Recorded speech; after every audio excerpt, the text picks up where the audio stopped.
On a particular February evening in 1995, rain fell steadily against the tall windows of a Georgian townhouse on Bishopsgate in London's financial district. The windows were dark, but inside, the lights of Barings Bank burned late into the night. Rain traced slow patterns down the glass. The streets outside were nearly empty. Only the occasional taxi moved through the wet February dark, its headlights briefly illuminating the old building's pale stone facade. Inside those walls, on the upper floors of one of the world's oldest continuously operating financial institutions, people were beginning to ask a question that would echo through the financial world for decades to come. Where, exactly, had all the money gone? Not metaphorically. Literally, hundreds of millions of pounds, perhaps more, seemed to have simply vanished. Not in some obvious way, not through a theft anyone could point to immediately, but in the ledgers, in the accounts, in the numbers that ought to add up but no longer did. On that evening, as the rain continued its quiet work against the windows, Barings Bank still appeared to be what it had always been, unshakable, authoritative, a cornerstone of British financial life for more than 2 centuries, a name synonymous with stability, a name families whispered with respect, a name that had financed wars, funded nations, guided empires, and yet, somewhere in its vast machinery of trade and credit and carefully managed risk, something had broken quietly and completely. Within hours of that rainy night, the news would ripple outward. Within days, the scandal would reshape how the world understood trust, oversight, and the danger of a single person operating beyond sight.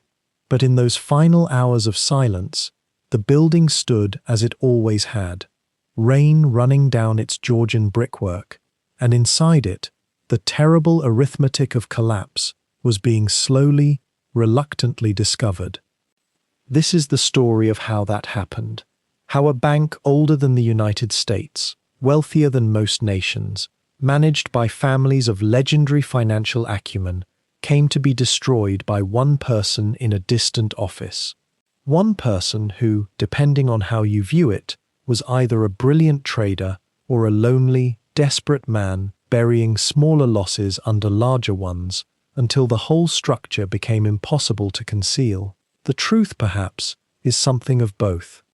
If you find yourself drawn to the quiet unraveling of human institutions, to the stories of how empires of finance and trust collapse under the weight of hidden truths, I'd invite you to subscribe for more slow, deeply detailed journeys through history's most profound collapses.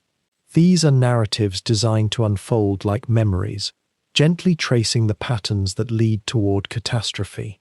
For now, though, let us go back to where Barings began. The story truly starts not on that rainy evening in 1995, but in another London, a quieter, slower London, where the sound of rain on windows was one of the few background textures to the rhythm of commerce. It was London of the 1760s, a city of coffee houses and ledgers, of carefully penned letters and the measured pace of merchants conducting business across vast distances and long periods of time. The world was smaller then, in the sense that communication took months. A letter sent to India might not see a reply for half a year. A merchant in London might make decisions that would not be proven right or wrong for seasons to come. In this world, in 1762, a young man named Francis Baring made a decision that would echo through the next 2¼ centuries. He established a merchant house. Not a bank, precisely. The distinctions were less clear then. A house of commerce. A place where goods could be financed, where credit could be extended, where the reputation of one man's word could be leveraged into something larger than any individual fortune. He was in his 20s. He had ambition, intelligence, and something that perhaps mattered more than either, the kind of character that made other people trust him. That trust would become the entire foundation of everything that followed. In those early years, The Baring Merchant House was much like others. It dealt in the ordinary commerce of the age: silks from the East, sugar from the West Indies, iron and tin from Cornwall, the mechanics of empire, the sinews of trade that held the Atlantic world together. But Francis Baring had something that distinguished him from his competitors. He had an instinct for understanding not just what goods cost, but what they were worth. He understood the mathematics of risk in a way that seemed almost intuitive. He knew when to extend credit and when to hold back. He knew when a venture was sound and when it was merely tempting. More importantly, and this becomes crucial to understanding everything that happens centuries later, he understood that a bank, fundamentally, is not built on gold or capital or physical assets. A bank is built entirely on reputation. It is built on the collective belief that if you give money to that institution, it will be there when you need it. It is a house of trust, made visible through ledgers and vaults. And once people know that you can be trusted, once they know that your word is reliable, that you do not bet recklessly with their capital, then more capital comes to you. It flows toward you. This was the quiet genius of Francis Baring. By the 1780s, as the American Revolution ended and the British Empire began its slow, assured expansion across the globe, the House of Baring had grown substantially. It was no longer merely a merchant house. It had become a bank. It financed government. It arranged loans for nations. Baring Brothers, as it came to be styled, was beginning to move into that quiet realm of high finance, where the truly important decisions of history are made, not in parliaments or palaces, but in counting houses, in carefully composed letters, in the agreement between gentlemen of substance. The point worth lingering on is this. From its beginning, Barings was built on something almost fragile, not on buildings or fortresses or overwhelming capital, but on a single, quietly maintained principle, that the men who ran it were to be trusted, that they would not take extraordinary risks, that they understood their role as custodians of other people's wealth, that they would put prudence before ambition. And for more than 100 years, this principle held. It became encoded in the very culture of the bank. It was passed from father to son, from generation to generation. It became, to those who worked there, almost invisible, the way water is invisible to fish. It was simply what a banker was, what a Baring was, the quiet obligation to be trustworthy. What no one imagined was what would happen when that principle encountered a person who was willing, perhaps unknowingly at first, to break it. What happened when a single individual, intelligent, ambitious, and increasingly desperate, found themselves in a position where they could hide the truth, and slowly, year by year, began to do so. But we're getting ahead of ourselves. The rain still falls on Bishopsgate. The story is still unfolding in its proper sequence. And to understand how Barings came to collapse so absolutely in 1995, we must first understand how completely it had once seemed invulnerable. We must trace the long path that led to that rainy February evening, understanding at each step how an institution of trust can be built, and how quickly, once the foundation shifts even slightly, the entire structure can begin to crumble. The name Barings held a particular weight in the financial world of the late 20th century. For more than 2 centuries, it had accumulated the kind of trust that cannot be hastily built or easily shaken, the sort of confidence that comes not from shouting or bright colors or promises, but from the patient accumulation of sound judgment, from keeping one's word across generations, from weathering storms that broke lesser institutions. If you asked a banker in London, in New York, in Shanghai, which British merchant house most closely embodied the very idea of financial rectitude and conservative wisdom, the answer would have come swiftly and without hesitation: Barings. There was something almost anachronistic about them by the 1990s. something that belonged to an earlier age of finance. While newer investment banks chased the glittering edge of innovation and leverage and complex instruments, Barings carried themselves with the bearing of an old family that had seen empires rise and watched lesser fortunes crumble into dust. They had financed wars and trade routes. They had stood behind governments. The Duke of Wellington himself had held their letters of credit. And though the world of finance had transformed repeatedly in the decades following World War II, had become faster, more mechanized, more global, more ruthless in its calculations, Barings seemed to represent something more permanent, more anchored in the values of an earlier merchant class. Discretion, prudence, the long view, a name that meant something. And perhaps that very reputation, that deep reservoir of institutional trust, would prove to be part of the tragedy. Because what happens when an institution built on the assumption of oversight and careful management begins to crack from within? What happens when the weight of centuries of careful stewardship rests on systems that have not kept pace with the world? These are not comfortable questions, but they hover gently over the story we are about to unfold together, like clouds gathering on a distant horizon before the rain begins to fall. If you find yourself drawn to these particular stories, the slow, patient narratives of how trust erodes, of how institutions we assume to be eternal face their reckoning, of the human moments hidden within the grand architecture of finance and power, then I would gently invite you to subscribe to this channel. Each episode traces a different collapse, a different moment when history pivoted on something small and human, something that could have been prevented. Not tales of melodrama or sudden crashes, but rather the quieter accounts of how systems fail when no one is watching closely enough, and what we might learn about ourselves in the aftermath. For now, though, let us move backward in time.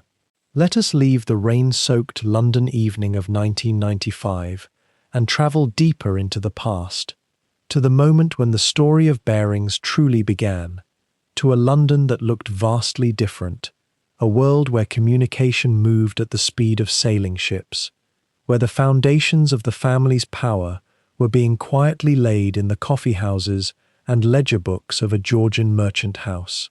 It is the year 1762, and a man named Francis Baring is about to set in motion events that will echo across centuries.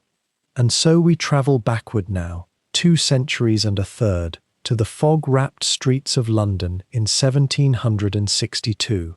The year itself feels distant, doesn't it? A time before the modern world had quite learned to hurry, before electricity hummed through the night, before the stock ticker would ever exist to accelerate human anxiety into fractions of a second. Picture instead the slower pulse of Georgian commerce. The city was loud in its own way, certainly. The Thames ran thick with merchant vessels. Dock workers shouted across the water, but there was a quality to the noise, a kind of punctuated silence between the calls, time to think, to calculate, to write by candlelight without distraction. The merchant houses clustered near the financial quarters, and among them, in modest rooms that would have seemed spacious by modern standards, a young man named Francis Baring began something that would last, quietly and almost impossibly, for 233 years. Francis came from a family of modest German origins. The name itself suggests roots in the continental merchant traditions that had long supplied London with trading knowledge and cautious wisdom. He was not born into vast estates or titled privilege.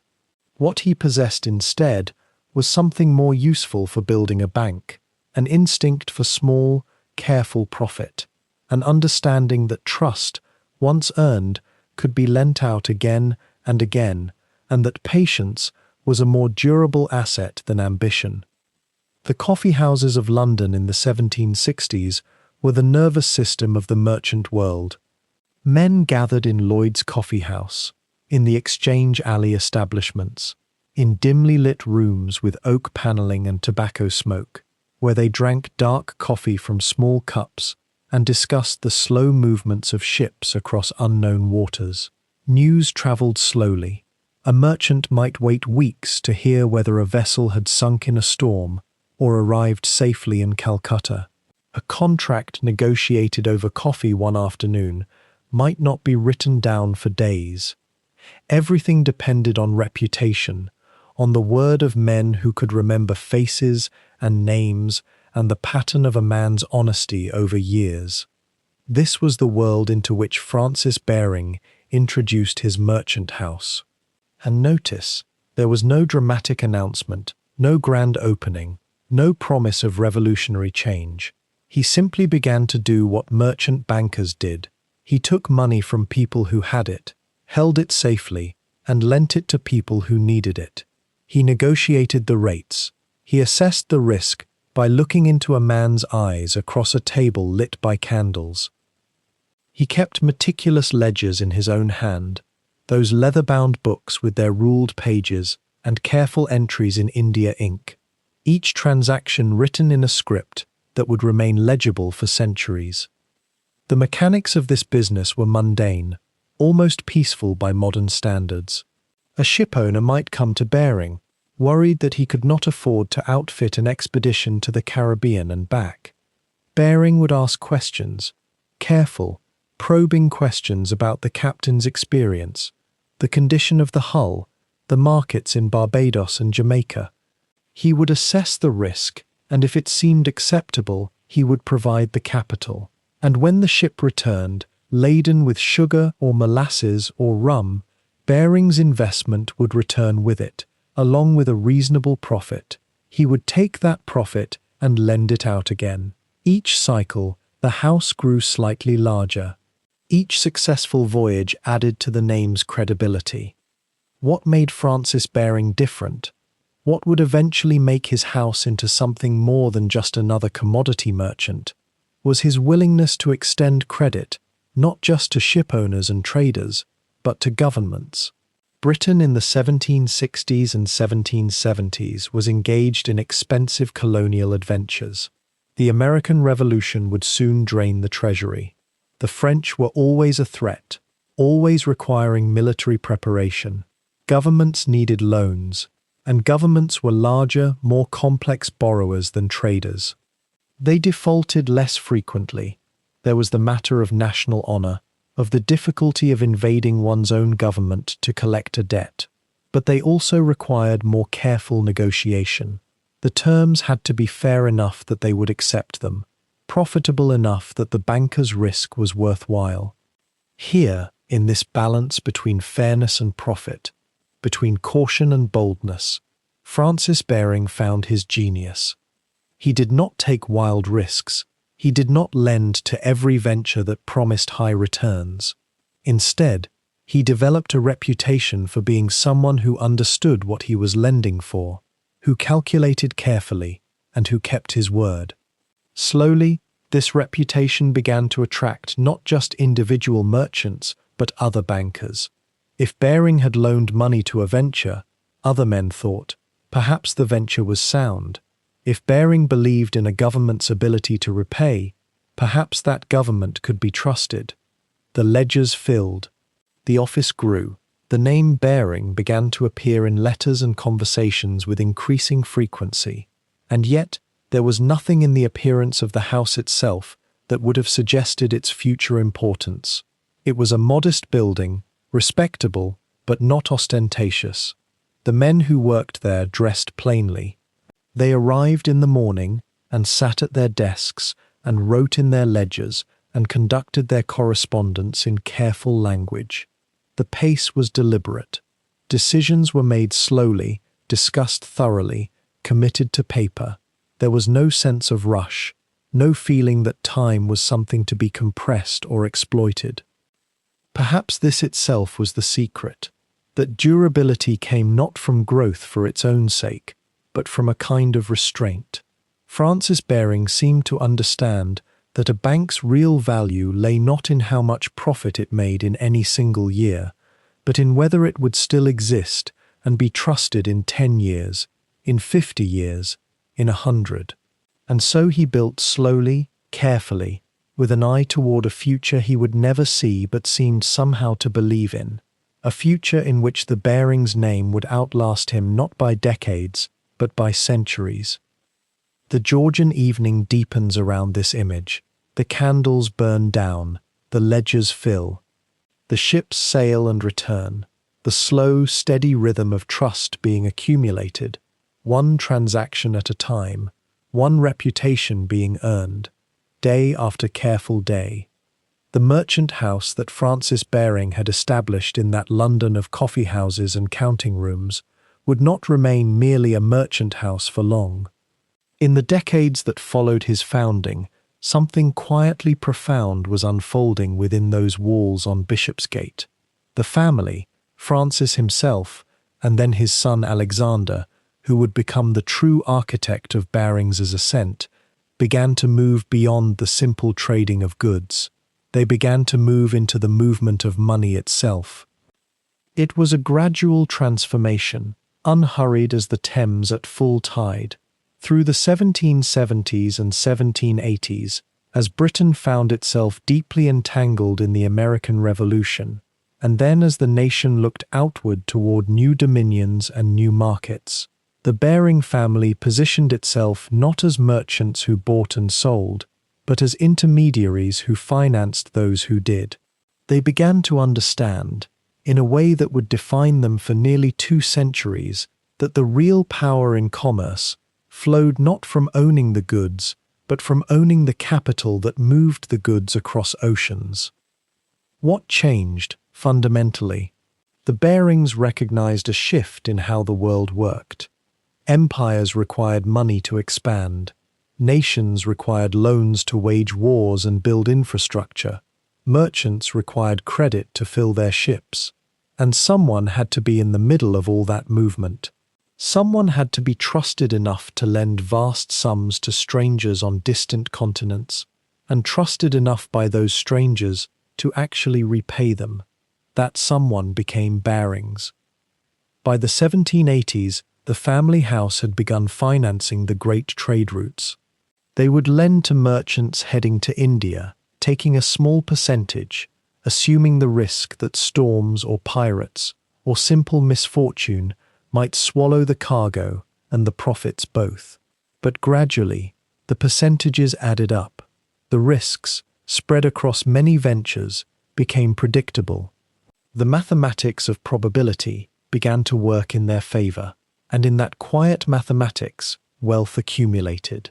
Alexander Baring, often spoken of as the true genius of the family, though gently, as Barings seemed to have been somewhat suspicious of such dramatic language, moved the house into even deeper waters.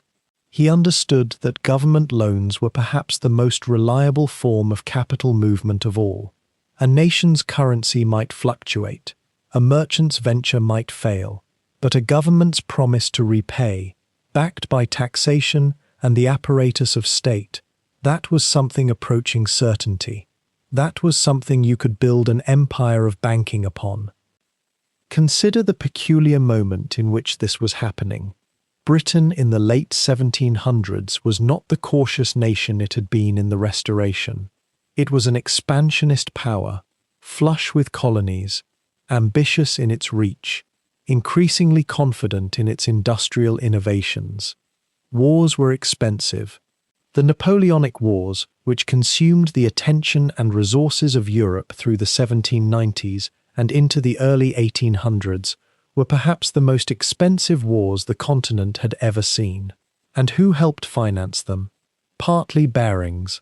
The family found itself lending not just to merchants and traders, but to the British government itself, to other nations, to the machinery of empire. What does this do to a merchant house? It transforms it. It elevates it. It transforms it from a business into an institution. When you have lent millions of pounds to the Crown, and those millions have been repaid faithfully, you are no longer simply a businessman. You have become something closer to a pillar. You have become something that others rely upon. You have become, in a sense, part of the infrastructure of power itself. By the final years of the 1700s, The Baring name had become synonymous with financial reliability in ways that most family businesses could never achieve. They did not advertise. They did not seek clients. Rather, clients sought them out, because it was understood, in the quiet language of the London financial world, that if Barings agreed to finance something, then that something was likely sound.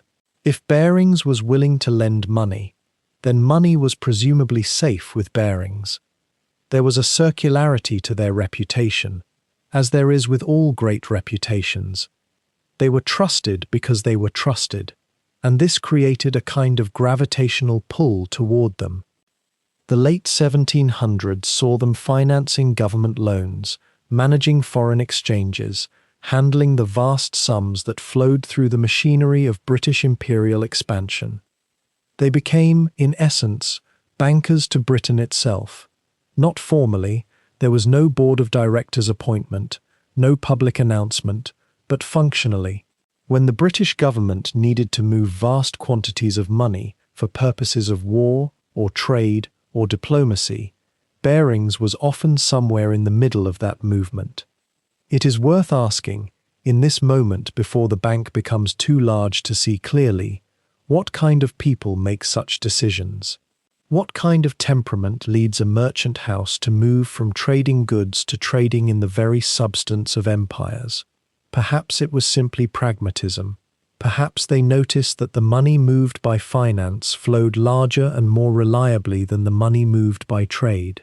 Or perhaps there was something about the Baring family, something about their temperament, their judgment, their almost aristocratic bearing even as they remained merchants, that made them naturally suited to moving in those upper circles of power and policy. We cannot know. We can only observe that they did, and they did it well. By the turn of the century, that moment when 1799 became 1800, the Barings had quietly become something that no merchant house in London could quite claim to be. They had become, in the most real sense, bankers to nations, not wealthy traders, not successful merchants, bankers, financiers, keepers of capital on a scale that most people could not comprehend. And this transformation had happened not through revolution or upheaval, but through a kind of quiet, steady accumulation of trust and successful transactions. One loan led to another. One successful venture led to more. One instance of reliability led to another party seeking their services, and so, link by link, the chain of power and reputation and influence grew. By the turn of the 19th century, the Barings name had begun to carry a weight that extended far beyond the coffee houses and ledgers of London. The bank had grown into something quieter and more formidable than a mere merchant house. It had become, in a sense, a financial instrument of empire itself, trusted not only by merchants and traders, but by governments who needed to borrow vast sums for wars, territories, and the machinery of expansion.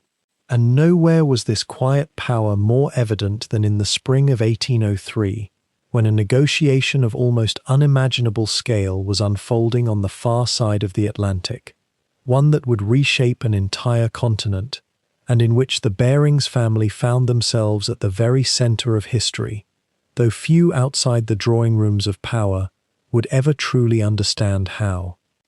The story begins, as many stories of empire do, with land and ambition. France, under Napoleon Bonaparte, had controlled a vast territory in North America called Louisiana, stretching from the Mississippi River westward in ways that seemed almost incomprehensible to those who drew maps by candlelight. But Napoleon's grasp on that territory was slipping. His armies were bogged down in a revolution in Haiti, a colony that was proving far costlier and more elusive than he had anticipated. The French treasury was depleted. Wars in Europe demanded attention and gold. And so, in a moment of pragmatic calculation, Bonaparte made a decision that would reshape the young American Republic forever. He would sell Louisiana. The United States, represented by envoys James Monroe and Robert Livingston, found themselves suddenly and unexpectedly presented with an opportunity that had seemed impossible mere months before. They could acquire not merely a trading post or a strategic port, but roughly 830 million acres of territory for $15 million.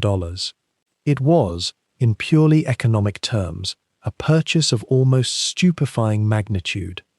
But there was a problem, one that echoes quietly through the architecture of finance even today. The United States did not possess $15 million. The young nation's treasury was modest. Its credit was uncertain. And so the question that every historical moment eventually poses presented itself with urgency. Who would lend the money? This is where Barings emerged from the shadows of commerce into the light of history, though the emergence itself was so quiet, so understated, that it hardly seemed dramatic at all. The bank, through its connections with both American merchants and the British financial establishment, positioned itself as the intermediary between American ambition and European capital. They arranged the loan. They facilitated the transaction. They provided the conduit through which one of the largest single acquisitions of territory in human history could be financed. The calm confidence that Barings projected was essential to this moment. They were not merely moving money from one place to another, they were staking their reputation on the credit of a nation that still felt, to many European observers, almost precarious in its stability. Think for a moment about what that confidence meant. Here was a bank, built through generations of careful accumulation and discreet relationship building, willing to stand behind an enormous financial commitment to a country that had existed for barely more than a generation. It was an act of faith, in some ways, though the men of Barings would never have used such a spiritual term. It was, rather, a calculation based on their reading of the future. They believed that the United States would endure. They believed that the territory being acquired would generate wealth. They believed that their own reputation for soundness was strong enough to absorb the risk. And in this belief, they were rewarded not only with the profit from arranging the loan, but with something more durable, the positioning of Barings as the bank that had helped shape the destiny of nations. The Louisiana Purchase was formally completed on April 30th, 1803. The treaty was signed, the money flowed, and the map of the world shifted, almost imperceptibly in the moment, but with profound implications for centuries to come. The territory acquired would eventually encompass not only modern-day Louisiana, but parts of what would become Arkansas, Missouri, Iowa, Oklahoma, Kansas, Nebraska, South Dakota, North Dakota, Colorado, Wyoming, Montana, and Minnesota. It was, in aggregate, a transformation that doubled the size of the United States, opened pathways for westward expansion, and set the stage for the nation to eventually stretch from the Atlantic to the Pacific. And Barings, the merchant bank from Lombard Street in the City of London, had been at the centre of this transaction, facilitating the deal, providing the financial infrastructure that made it possible, and in doing so, deepening their relationship with American government and commerce in ways that would sustain their prominence for decades to come. The Louisiana Purchase was not, in the moment, celebrated as a singular triumph for the bank. It was simply what they did. They connected capital to opportunity, risk to reward, and in the process, they became, even more surely, an institution that bore the weight of nations. What is remarkable, in hindsight, is how invisible this power was. To most observers in London, Barings remained a private merchant bank, discreetly handling the affairs of those wealthy enough and connected enough to do business with them. To most Americans, the mechanics of how their government had financed the purchase of Louisiana were matters of political negotiation and diplomatic triumph, not financial infrastructure. The Barings family themselves certainly would not have boasted about their role. Discretion was not merely a practice but a philosophy, a conviction that the greatest power was the power exercised quietly, behind closed doors, in the language of ledgers and private correspondence. Yet this invisibility, this discretion, was itself a form of strength. It meant that Barings could operate with the confidence that comes from being trusted by those who truly mattered, not the crowds in the streets, not the readers of newspapers, but the merchants, the governments, the people who controlled vast flows of money, and who understood, in their bones, that having access to reliable capital was the foundation upon which all other power rested. The Louisiana Purchase was evidence of this, though expressed in numbers and treaties rather than in trumpets and proclamations.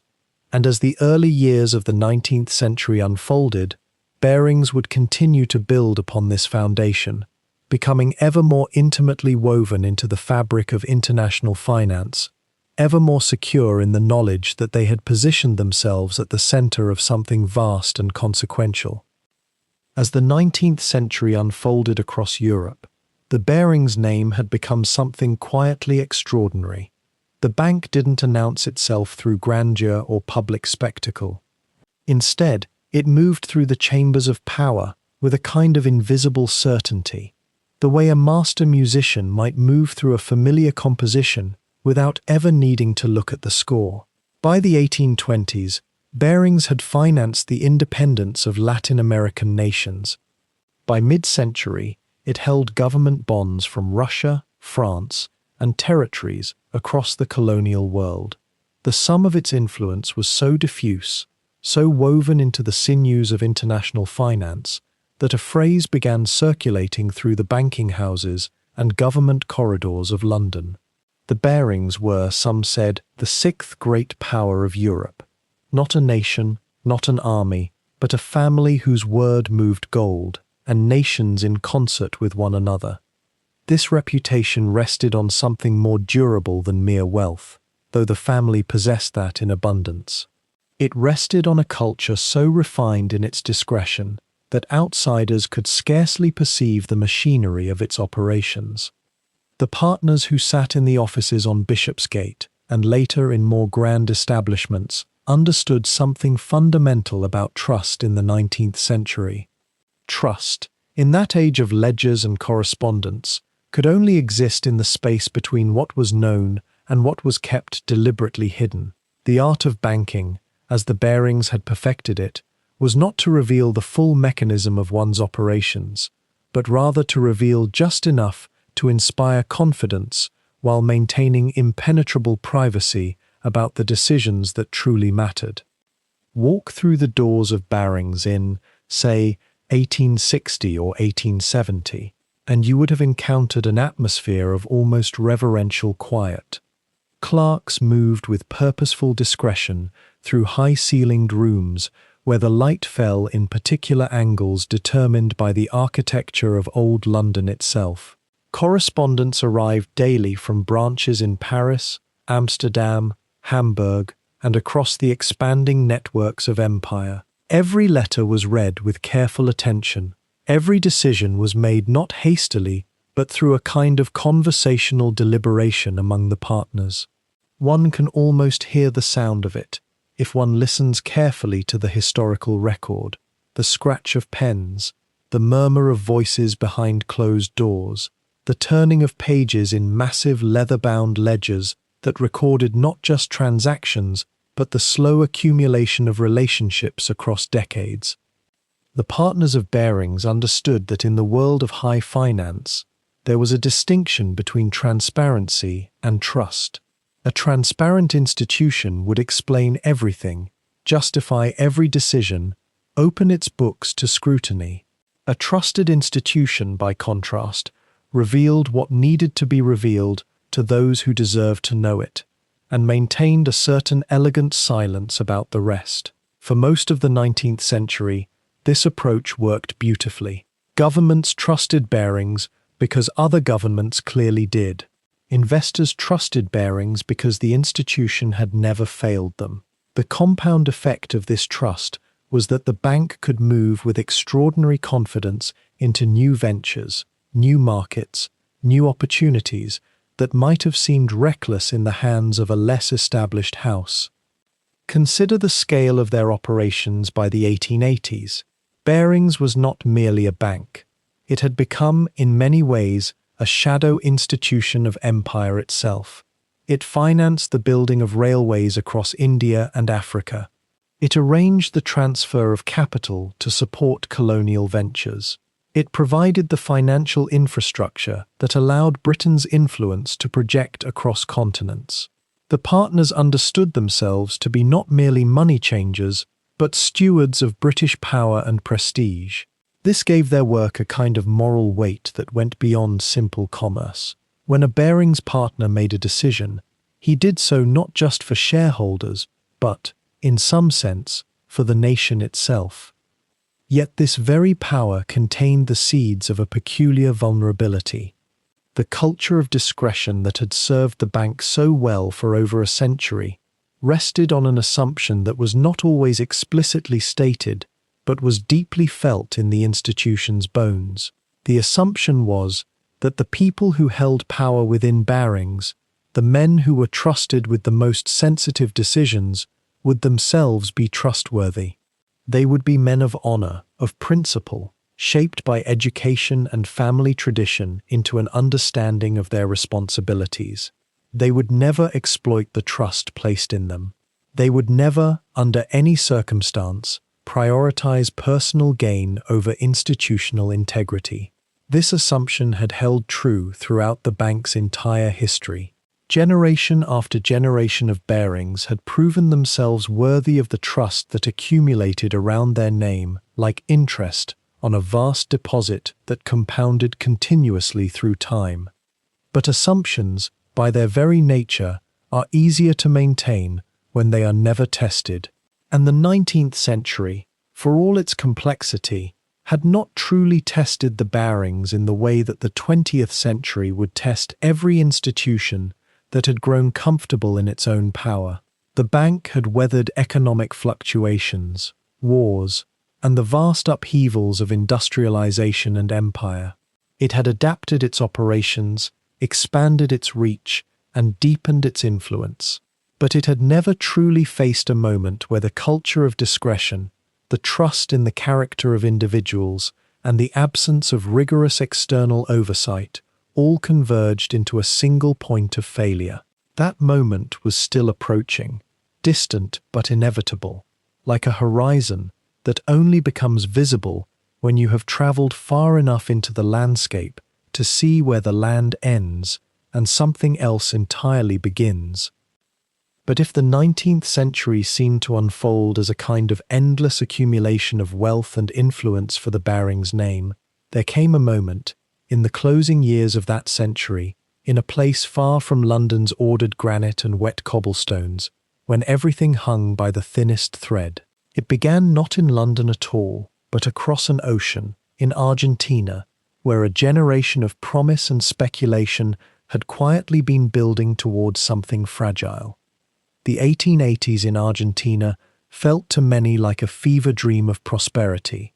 The nation sat atop vast agricultural wealth, cattle, grain, the pampas stretching without end, and railways were being constructed with an almost feverish urgency. Each new line meant to carry the country into a golden future. Barings, with its long experience in financing the infrastructure of empires, had become deeply, perhaps too deeply, entangled in these ventures. The bank had committed extraordinary sums to Argentine railways, to government bonds, to schemes that promised returns as steady and certain as the seasons themselves.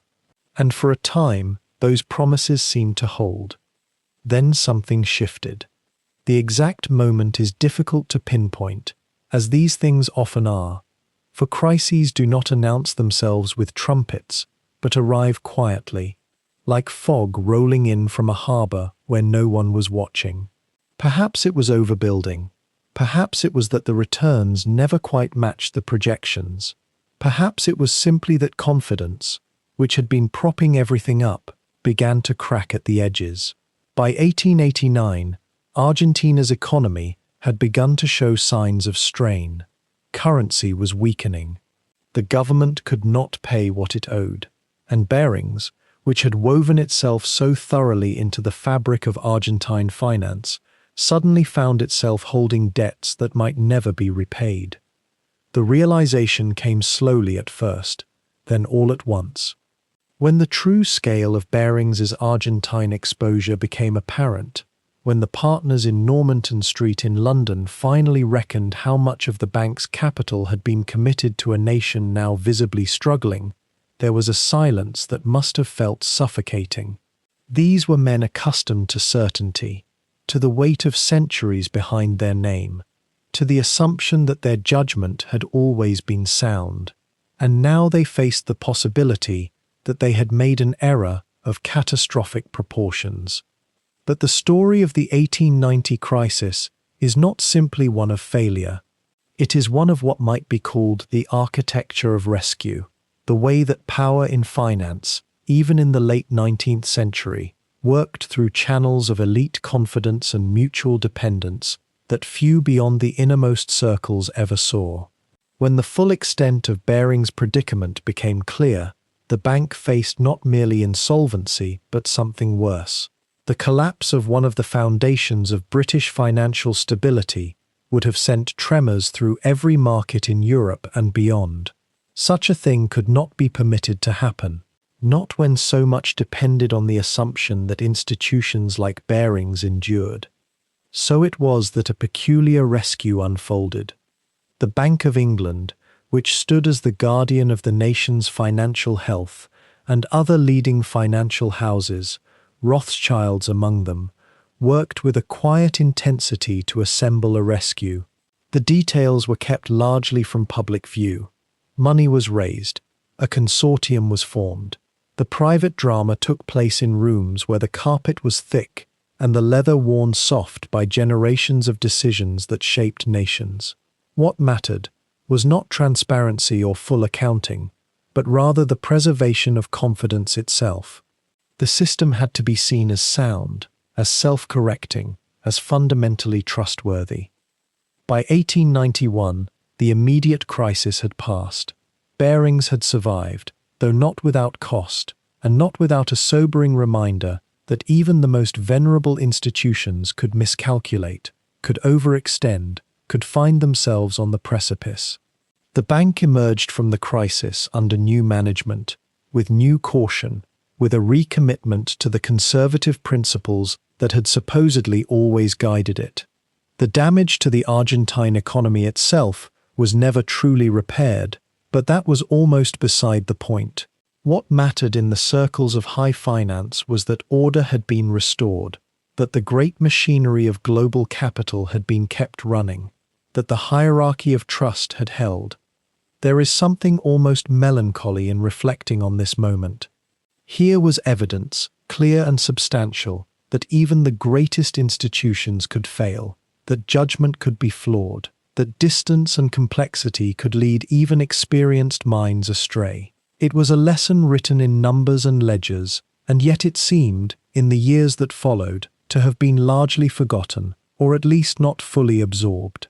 Barings rebuilt its reputation with quiet efficiency. The Argentine crisis became, in memory, almost a curious aside, proof not of systemic vulnerability, but rather of the system's resilience, of the power of those in the center to rescue themselves when necessary. The bank that had survived nearly collapse in 1890 seemed to have proven its durability. How could such an institution fall? The question, it seemed, had been answered decisively, and yet the Bank of England's intervention in 1890 had been swift and quiet, the way institutional rescue often unfolds behind closed doors, away from the panic of the street. Within weeks, the immediate crisis subsided. Confidence, once shaken, began its slow return. But the lesson was profound for those who governed Barings' affairs. The bank had grown so vast, so interconnected to the financial sinews of the nation, that its failure was unthinkable. And so the partners resolved, with a clarity born of near catastrophe, to rebuild, not through expansion, but through discipline. The decades that followed were marked by an almost austere conservatism. Where other merchant banks chased new ventures and speculative opportunities, Barings withdrew into what might be called a posture of watchful restraint. The partners understood something essential. Trust, once fractured, takes generations to fully repair. Every transaction was scrutinized. Every commitment was weighed against long-standing principles. The ledgers grew, but they grew slowly, methodically, the way an ancient tree adds its rings. As the 20th century opened, the world itself was shifting. The British Empire had reached its apogee. Vast territories stretched across continents, bound together by trade routes and naval power.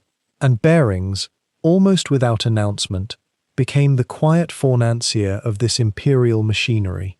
The bank arranged loans for colonial governments, facilitated the movement of capital to territories where British influence held sway, and provided the financial infrastructure that allowed the empire to function as an interconnected whole. It was unglamorous work, largely invisible to the public eye, yet absolutely essential.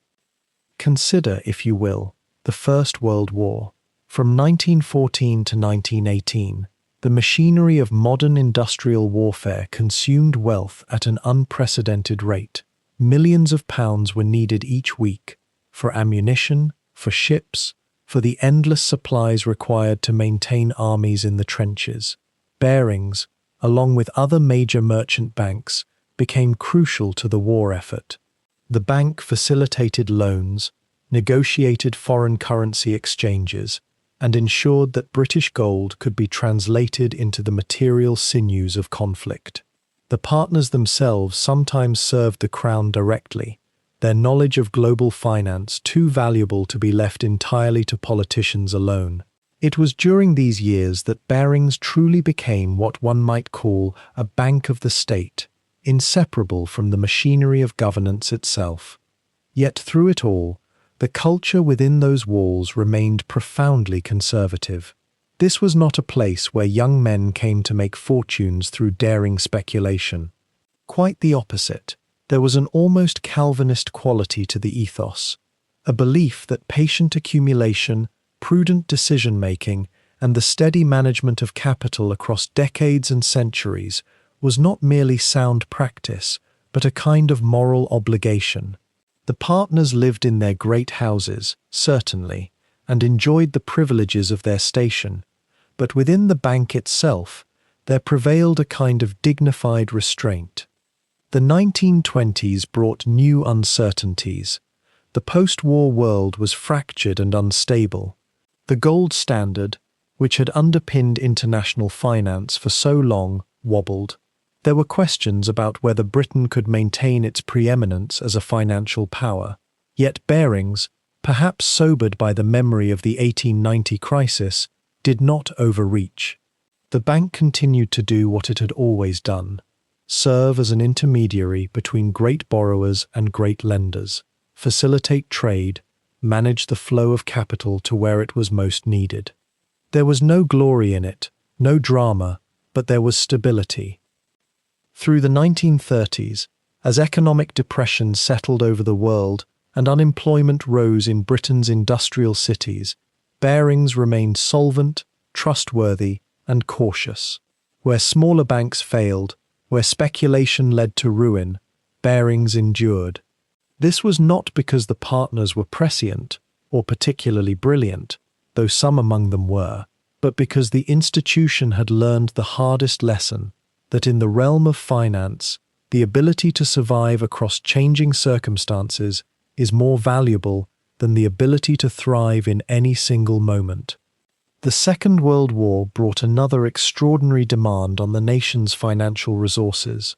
Once again, Barings became an instrument of state power. The partners understood themselves to be serving something larger than profit, larger even than the continuity of their own family enterprise. They were serving the survival of their nation. This sense of duty, of stewardship rather than mere ownership, gave the bank a kind of moral gravity that other institutions sometimes lacked. And yet, there is something worth pausing on here. This very culture of trust, of discretion, of assuming that those in charge understood what they were doing and would act responsibly, this culture would, over time, create a peculiar vulnerability.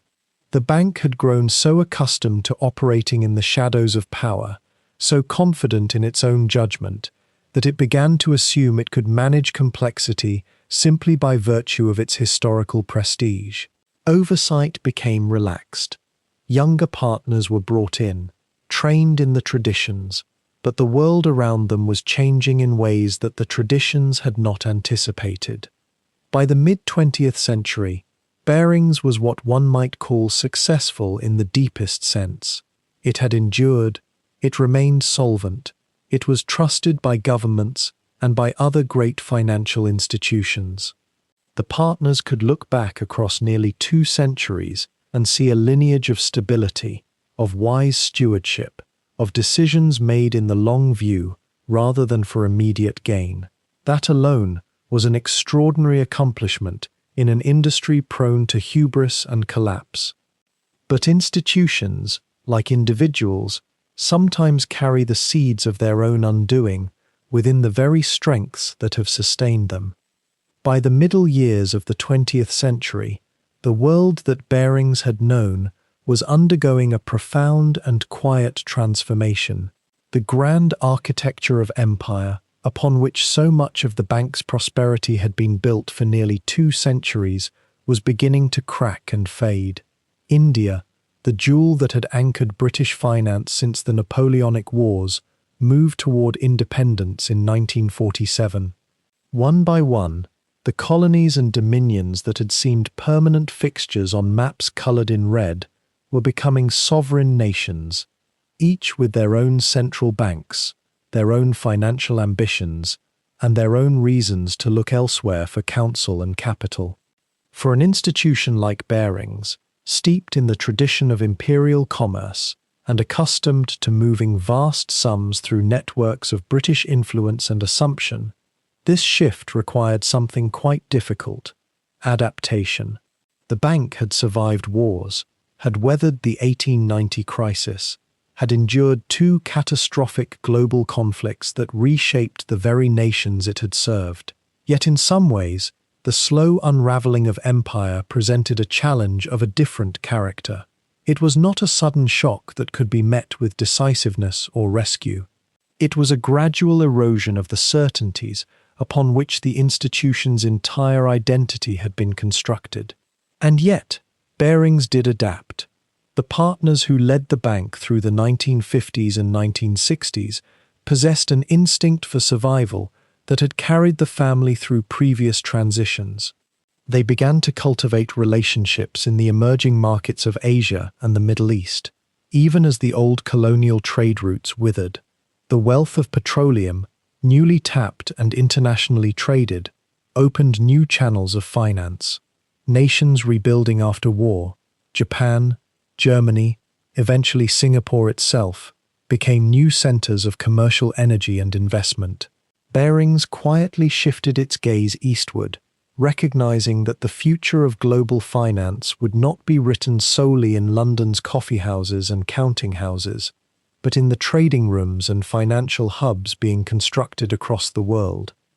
The bank's reputation, that sterling credit earned over 2 centuries of discretion and conservative stewardship, became its most valuable asset in this new era.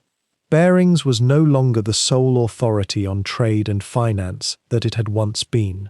There were now American banks, German banks, Japanese banks of formidable size and ambition. Yet Barings carried something those newer institutions did not possess: a kind of gravitas, born from longevity, a sense that this house had seen empires rise and fall and had endured.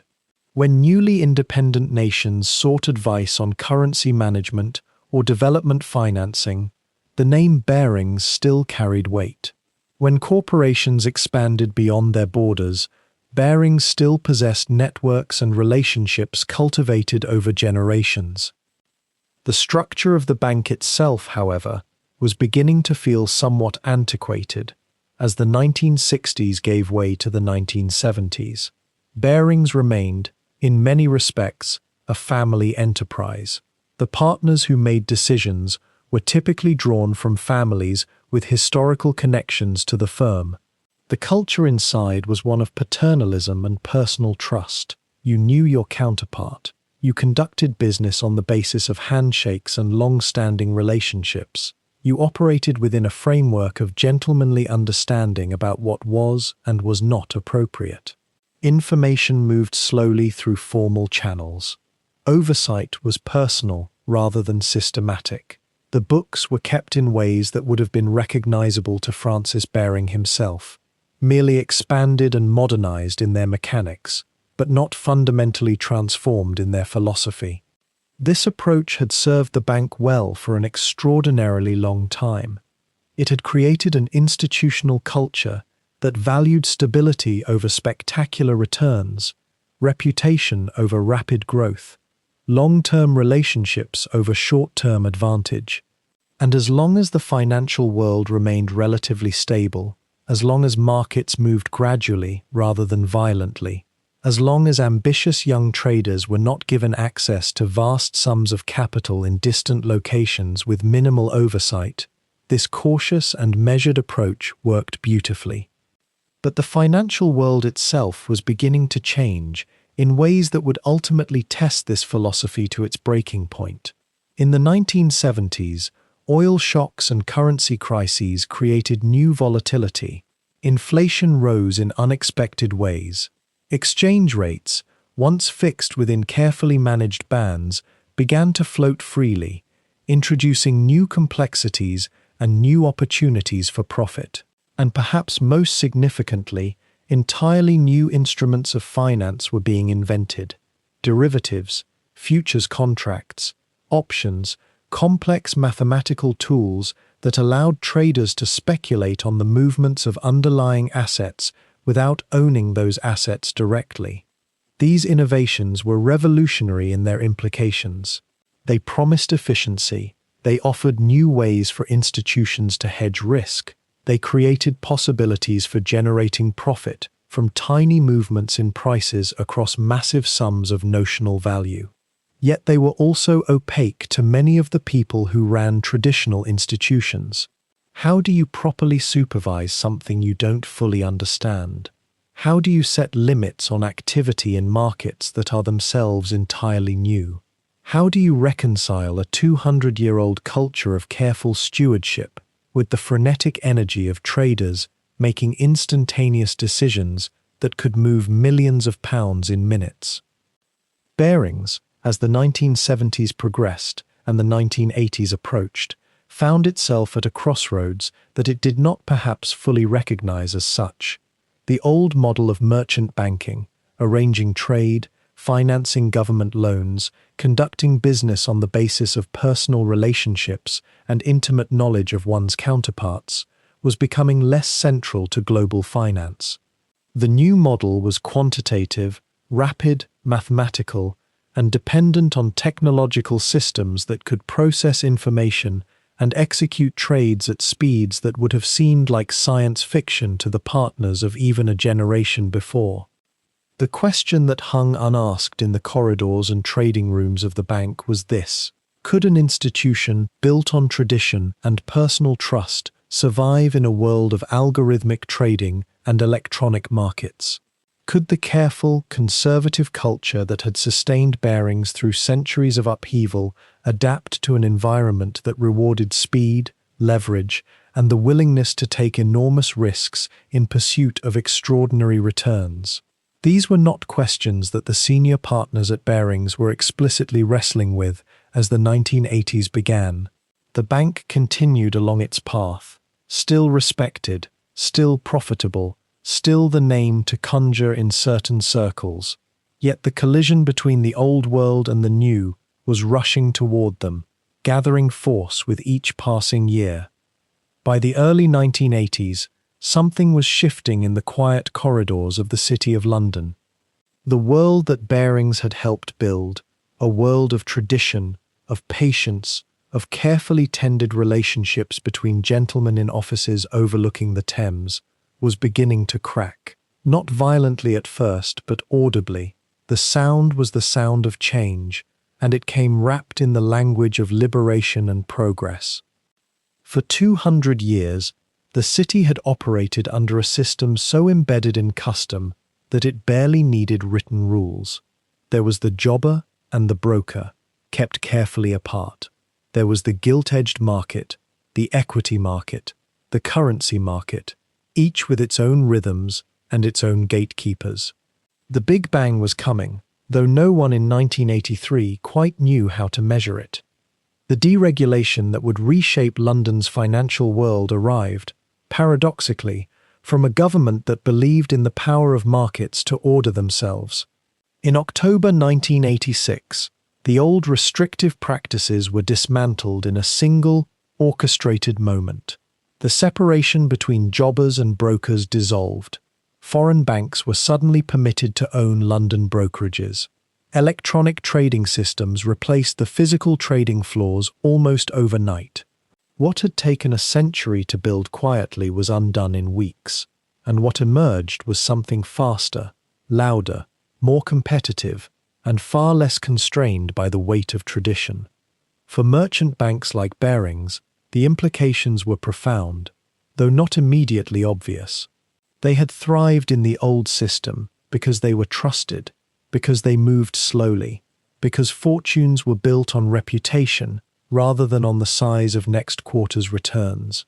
But the Big Bang created new possibilities, new profits, and new hungers. The question that now haunted the mahogany-paneled offices of old firms was simple: adapt or fade. The deregulation opened a door into markets that had been closed or heavily restricted before. Futures markets expanded. Derivatives became not just tools for hedging risk, but instruments for speculation, for leverage, for turning a small amount of capital into outsized returns. Futures were contracts to buy or sell something at a fixed price on a future date. Derivatives were more complex still, financial instruments whose value was derived from the value of something else. Currency derivatives, interest rate derivatives, index derivatives.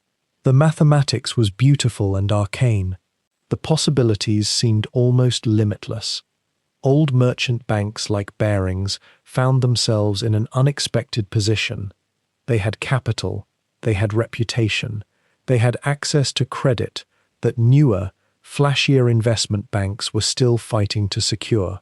Yet the very things that had made them safe, their caution, their deliberate pace, their skepticism of untested schemes, now felt like liabilities. Younger traders and managers, energized by the new possibilities, began asking why Barings couldn't compete more aggressively in these new markets.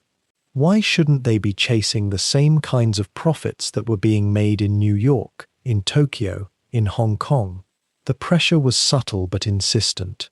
Throughout the 1980s, as the city boomed and as leverage and derivatives trading became more and more profitable, Barings began to expand its trading operations.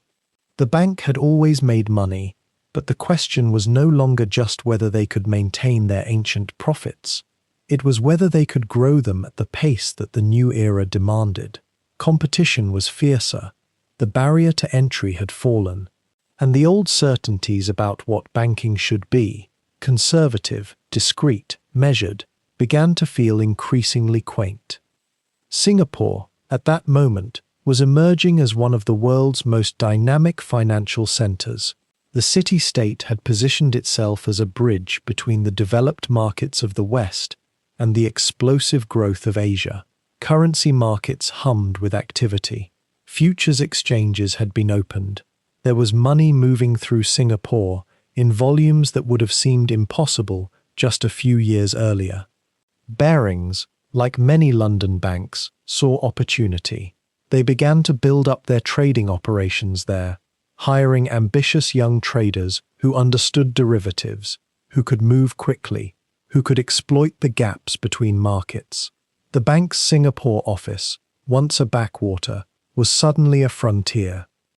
It was into this landscape of expansion and ambition that a young man named Nick Leeson would arrive, almost unnoticed, in 1992. He would not have seemed remarkable. He was English, ambitious, clever, with numbers, eager to prove himself in a new world that seemed to reward hunger and speed above all else.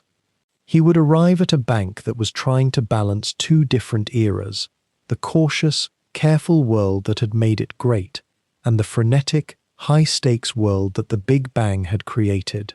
That tension, that uncertainty about who Barings was and who it needed to become, would prove to be the deepest vulnerability of all. It was in the middle years of the 1980s that a boy born in Watford, northwest of London, in 1967, began to dream of something that his own father, a surgeon's son, might never have imagined possible. His name was Nicholas William Leeson, and he grew up in a modest household, the kind where education was valued not as luxury but as ladder, where ambition was understood as a virtue if tempered by restraint. Nick, as nearly everyone would come to know him, was bright, not exceptional in a way that made him remarkable at school, but driven in that particular way that some young people are, when they sense that the world beyond their immediate circumstances offers possibilities they cannot yet fully name. His early career had been quiet and measured. In 1984, at 17, he left school and took a position as a trainee at Coutts, the genteel private bank favoured by royalty and old money, the kind of institution where tradition moved slowly and expectations of employees were understood through generations of precedent.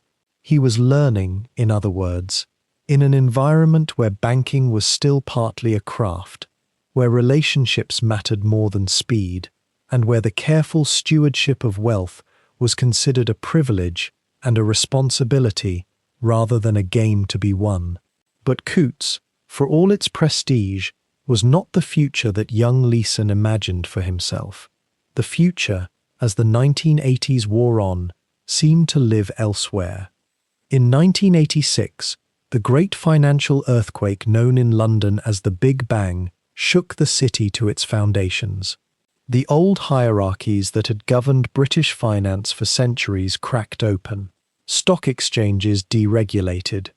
Barriers between merchant banks and securities traders dissolved. Foreign banks poured into London, hungry and aggressive, armed with new technologies and entirely different philosophies about how to make money move. Suddenly, fortunes could be made not through the patient accumulation of trust over decades, but through the velocity of capital, through instruments so complex and modern that they required an entirely new vocabulary to describe. The Big Bang wasn't simply a regulatory shift, it was a cultural earthquake. It announced to everyone watching that the old way was ending, and something faster, riskier, and far more lucrative was beginning. For a young man like Nick Leeson, watching from inside Coutts, this must have felt like a world opening. He was in his late 20s, eager, intelligent, possessed of that particular hunger that comes to people who understand they are not wealthy by inheritance and must therefore become so by their own effort. In 1989, he moved to Barings, the storied bank that had survived 2 centuries of British history and had only recently begun to modernize itself to survive the new London.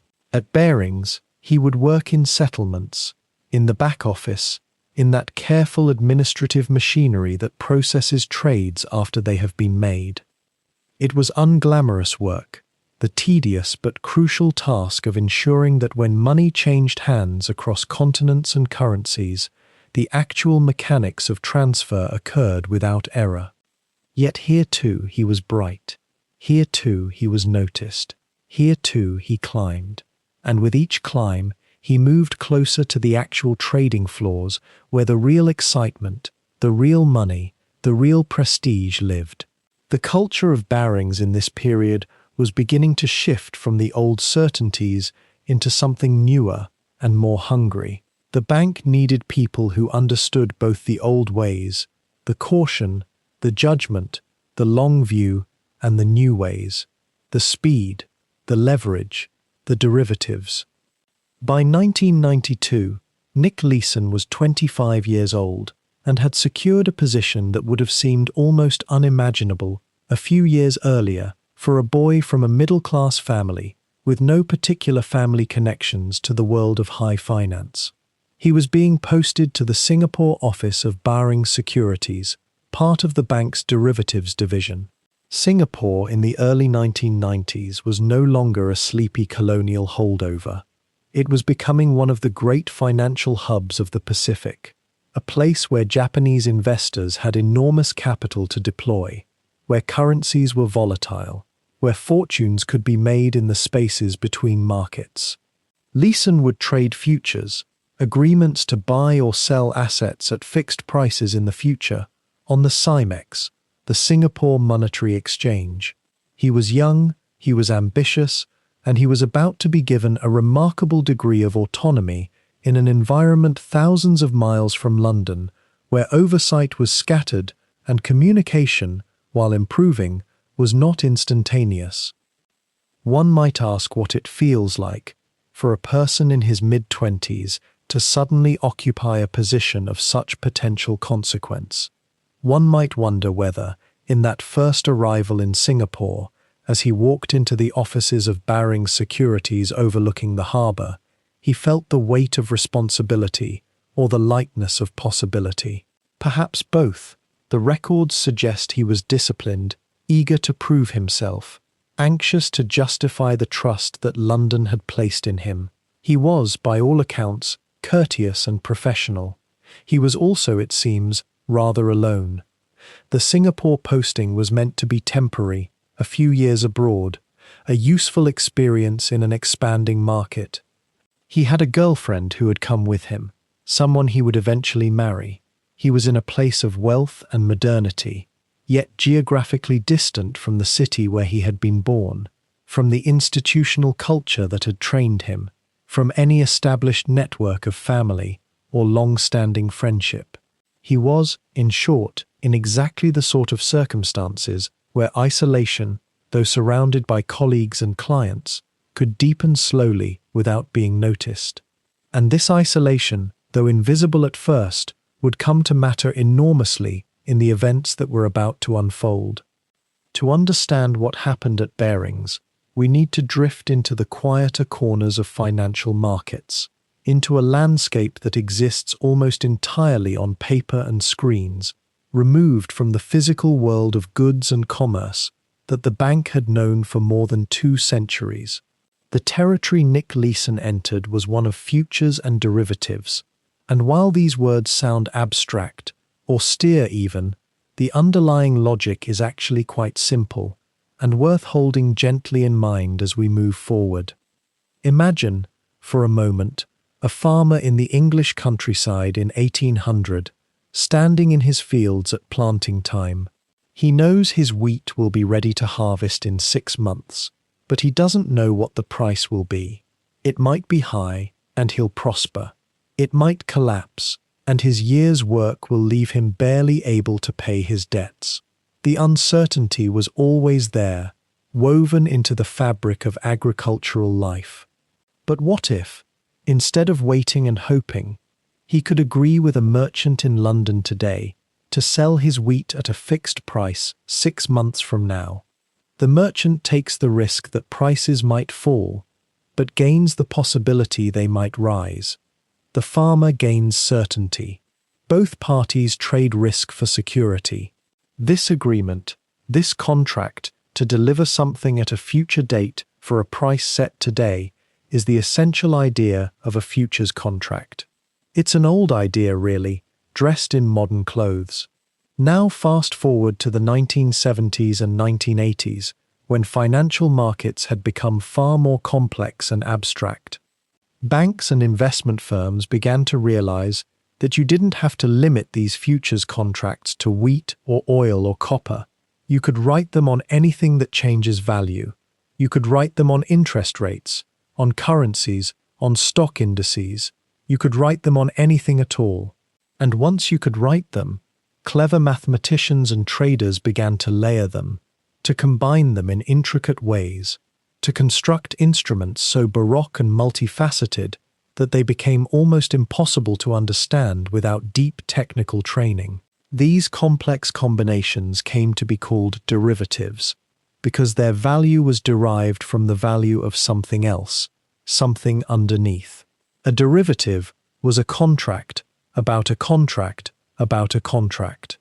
The beauty of these instruments, from the perspective of banks chasing ever larger profits, was their leverage.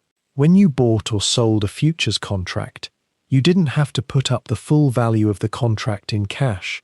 You only had to post a margin, a small deposit, often just a few percent. This meant that with a small amount of money, you could control vast positions. If the market moved in your direction by just a small amount, your profits would be magnified many times over. But there was a shadow side to this elegance, a quiet darkness that lived just beneath the surface. If the market moved against you, your losses would be magnified with equal ferocity. You could lose far more than the small margin you had posted. You could lose multiples of your deposit, and then keep losing beyond that, into the realm of numbers that felt almost unreal. The Barings Bank, ancient and cautious though its name might suggest, had begun to venture into these waters in the 1980s. Like many traditional merchant banks, it was feeling the pressure of a changing world. The old ways of financing trade and government loans were becoming less profitable. The real money, it seemed, was in these new derivative markets, in the London and Tokyo and Singapore exchanges, where fortunes were made and lost not in hours, but in minutes.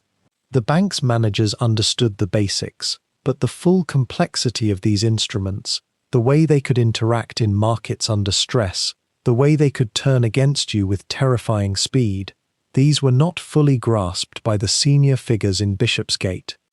And here is where the story begins to darken, in the gap between understanding and illusion. Leeson's work in Singapore was, officially, to help execute trades and manage the back office, the administrative machinery that recorded and settled transactions. But in that distant office, with time zones separating him from direct oversight, with the profits he was reporting flowing back to London in a steady stream that delighted his supervisors, something else was beginning to take shape. The technical mechanisms of futures trading, the leverage they provided, the way losses could be hidden in accounting entries and ledgers, all of these became tools in the construction of an elaborate fiction, and the fiction, at first, seemed to be working. The profits looked real, the numbers on the screen looked real.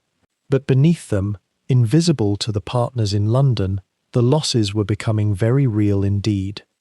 When Nick Leeson arrived at the Singapore office of Barings Bank in 1992, he carried with him the kind of appetite for success that seemed, in those early months, to transform everything it touched into profit.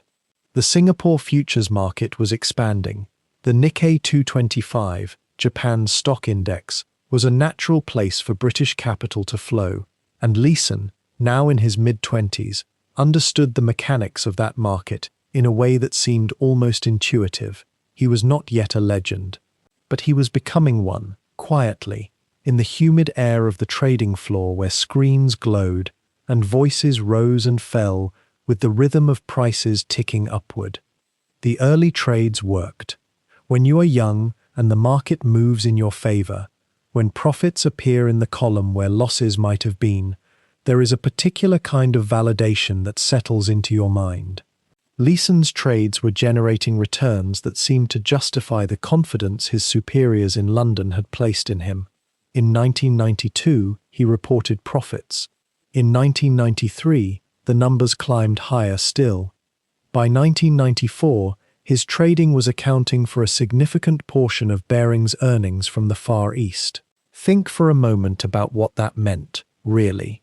A single trader in a single office thousands of miles away, his name appearing in reports that moved through the mahogany-lined corridors of the bank's London headquarters, his success becoming part of the institutional narrative. What made this possible, at its foundation, was a particular kind of trust. Barings, remember, was a bank built on centuries of reputation and discretion. The men who ran it in London in the early 1990s came from a world where loyalty, breeding, and the weight of institutional memory mattered more than constant scrutiny. The bank was old. The names on its board were old. The assumption was that the systems would hold, that distance could be managed through trust, that a young man's success was an extension of the bank's own judgment. And in some ways, yes, that assumption had served them well for 230 years. But the Singapore office was not London. The distance, which ought to have demanded closer attention, instead created a kind of protective opacity. Leeson held multiple roles: trader and settlement officer, the person executing trades, and the person who was supposed to check the books for errors. In a modern, well-ordered institution, this would have been immediately flagged as a dangerous conflict. Supervision would have been tightened. Independent oversight would have been imposed. But at Barings, the assumption was different. The assumption was that a capable young man in a distant office, generating profits, could be trusted to manage the administrative burden alongside his trading work. The assumption was, perhaps, that boys from the right background simply did not commit fraud. And so when Leeson made his first mistake, or his first intentional choice, the line between the two is never entirely clear. There was no one standing directly over his shoulder to see it. In 1992, very early in his tenure, a client failed to pay for a transaction. Instead of marking it as a loss, instead of reporting it up the chain or writing it off, Leeson placed it into an account numbered 8888, an error account, a place where things could be hidden. It was, to an outside observer, an astonishingly obvious place to hide something. The number itself, with its perfect symmetry, seems almost like a wink. But to Leeson in that moment, it was likely something simpler, a solution, a way to avoid the embarrassment of admitting to a failure when everything around him was success. The error was small. Perhaps it was even $10,000 or $50,000. In the context of a bank handling billions, it was noise. But here is where the particular psychology of hidden losses takes hold. Once you have placed something in darkness, once you have kept something from view, the alternative, bringing it into light, becomes increasingly difficult. Admitting the error months later would be worse than admitting it immediately. The cover would have grown thicker, the shame would have accumulated. And so what began as a single transaction placed quietly into account 88888 became a place where other small problems could be quietly stored away. As 1993 unfolded, and then 1994, Leeson's reported profits continued to climb. The illusion was deeply convincing because part of it was real. He was executing legitimate trades. Some of those trades, in the rising Nikkei of the early 90s, genuinely made money. But increasingly, the spectacular profits he reported back to London were not the result of trading skill alone. They were, in part, mathematics. They were the careful layering of hidden losses beneath reported gains.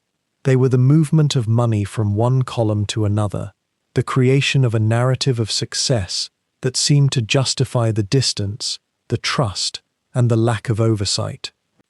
Think about what it would feel like, psychologically, to be him in those years. You are 24, 25 years old. Your name is appearing in reports that matter. Powerful men thousands of miles away are pointing to your success as evidence of their own good judgment. The bank's reputation, in some small part, is now resting on your shoulders. The pressure to maintain that success, to not disappoint, to not reveal that something has gone wrong, that pressure does not decrease over time. It hardens. It becomes the air you breathe. And as the hidden account grew, as the losses accumulated quietly in the darkness, the only way forward seemed to be to trade harder, to generate more legitimate profits. to bury the hidden numbers beneath an ever-thickening layer of real success. What Barings' leadership could not see from London, what their distance and their trust had blinded them to, was that the profits Leeson was reporting were not sustainable. They were not the result of a superior trading strategy or exceptional market timing. They were the result of an increasingly unstable structure, a house built on hidden foundations that were slowly, quietly crumbling. The illusion was beautiful. It was convincing. It allowed everyone involved to believe the story they wanted to believe, that tradition and trust and centuries of stability could translate seamlessly into the new world of global finance. In the deeper architecture of any modern trading floor, there exists a peculiar language of accounts, code numbers, and ledger entries, each one a small container meant to hold a precise kind of financial truth. Nick Leeson, sitting in the humming quiet of the Singapore office in those early months of 1993, began to understand that these containers could also hold secrets. And it is in the creation of one particular container, an account bearing the number 8888, that we find the moment when a small error became the seed of catastrophe. Futures trading, by its very nature, involves a kind of controlled chaos. Traders place bets on the direction of markets. Sometimes those bets go wrong. When they do, losses accumulate in what the industry calls an error account, a holding space for trades that have gone astray, miscalculations that need to be unwound, positions that failed to close properly. These accounts exist in every major trading house, and their presence is entirely ordinary. They are, in fact, expected. But there is a difference between an error account that is monitored, reported, and gradually resolved, and one that becomes a trapdoor into silence. What made account 88888 different, and this is where the narrative truly begins to darken, very slowly, is that it was created not to resolve errors, but to conceal them. The number itself, in Asian numerology, carries a resonance of good fortune. 8 is considered auspicious. A string of 8s would have seemed, to someone under pressure and searching for a way out, almost like a hopeful sign. But there was another quality to choosing such a number, wasn't there? It was obscure enough that a casual observer might miss it. It was just notable enough that Leeson himself would remember it. It became, in effect, his private account, known to him, hidden from the scrutiny of supervisors in London, invisible to the internal systems that were supposed to catch precisely this kind of deception. The first losses placed into 88888 were, initially, genuinely small.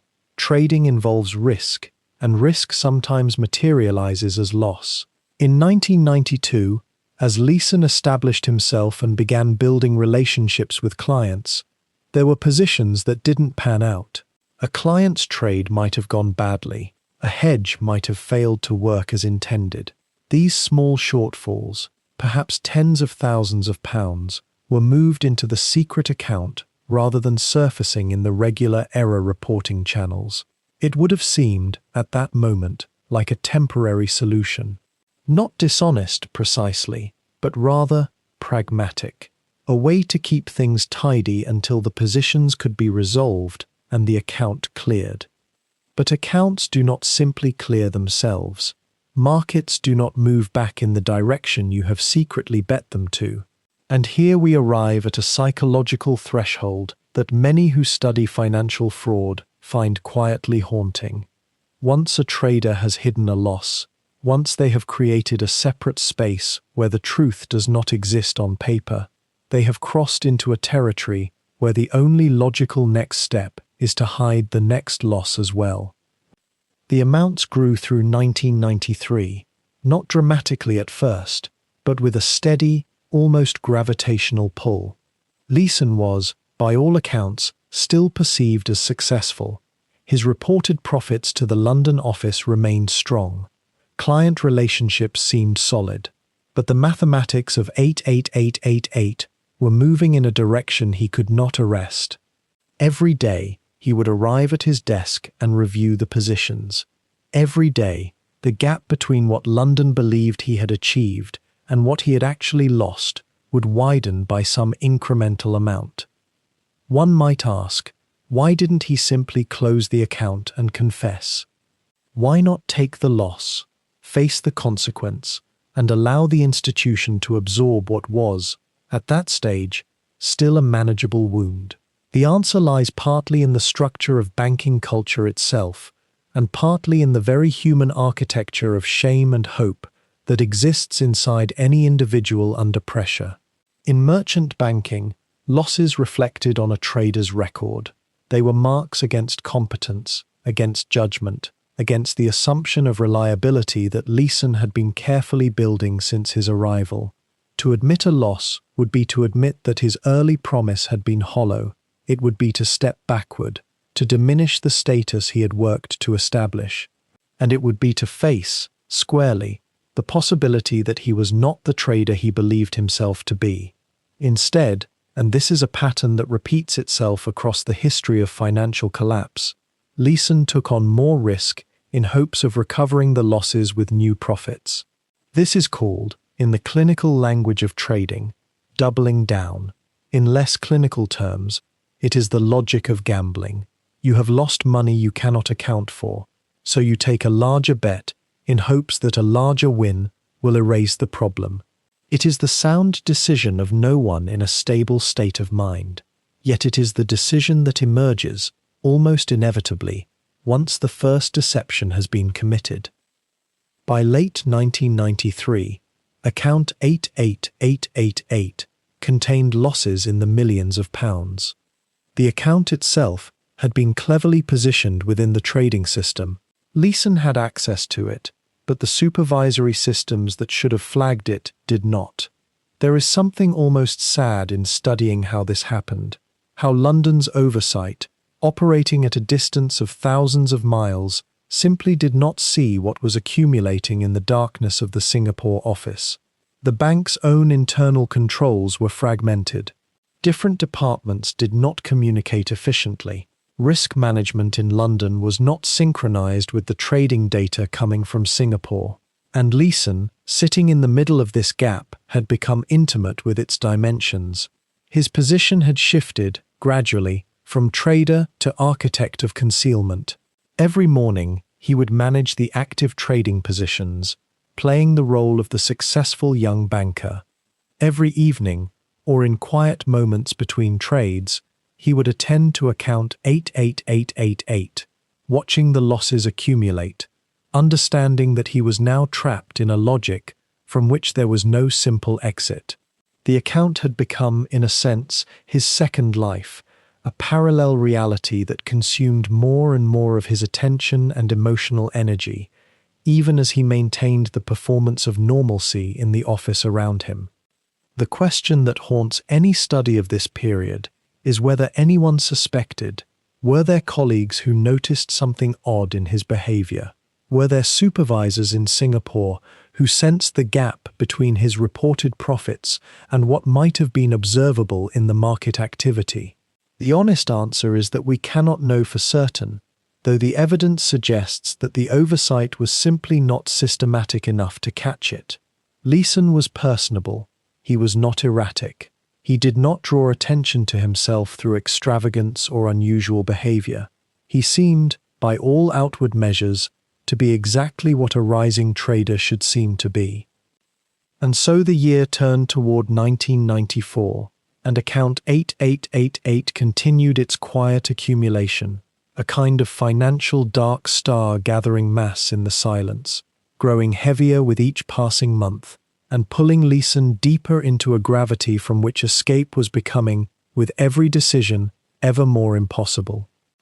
And so the account numbered 88888 remained, tucked quietly into the ledgers of Barings' Singapore office, a small wound that no one outside its creator even knew existed. But secrets have a peculiar gravity. They do not stay small. They grow heavier with every passing day. And by the time we reached the year 1993, Nick Leeson had begun to understand, in the way one understands a truth one cannot yet articulate, that he was now a man divided.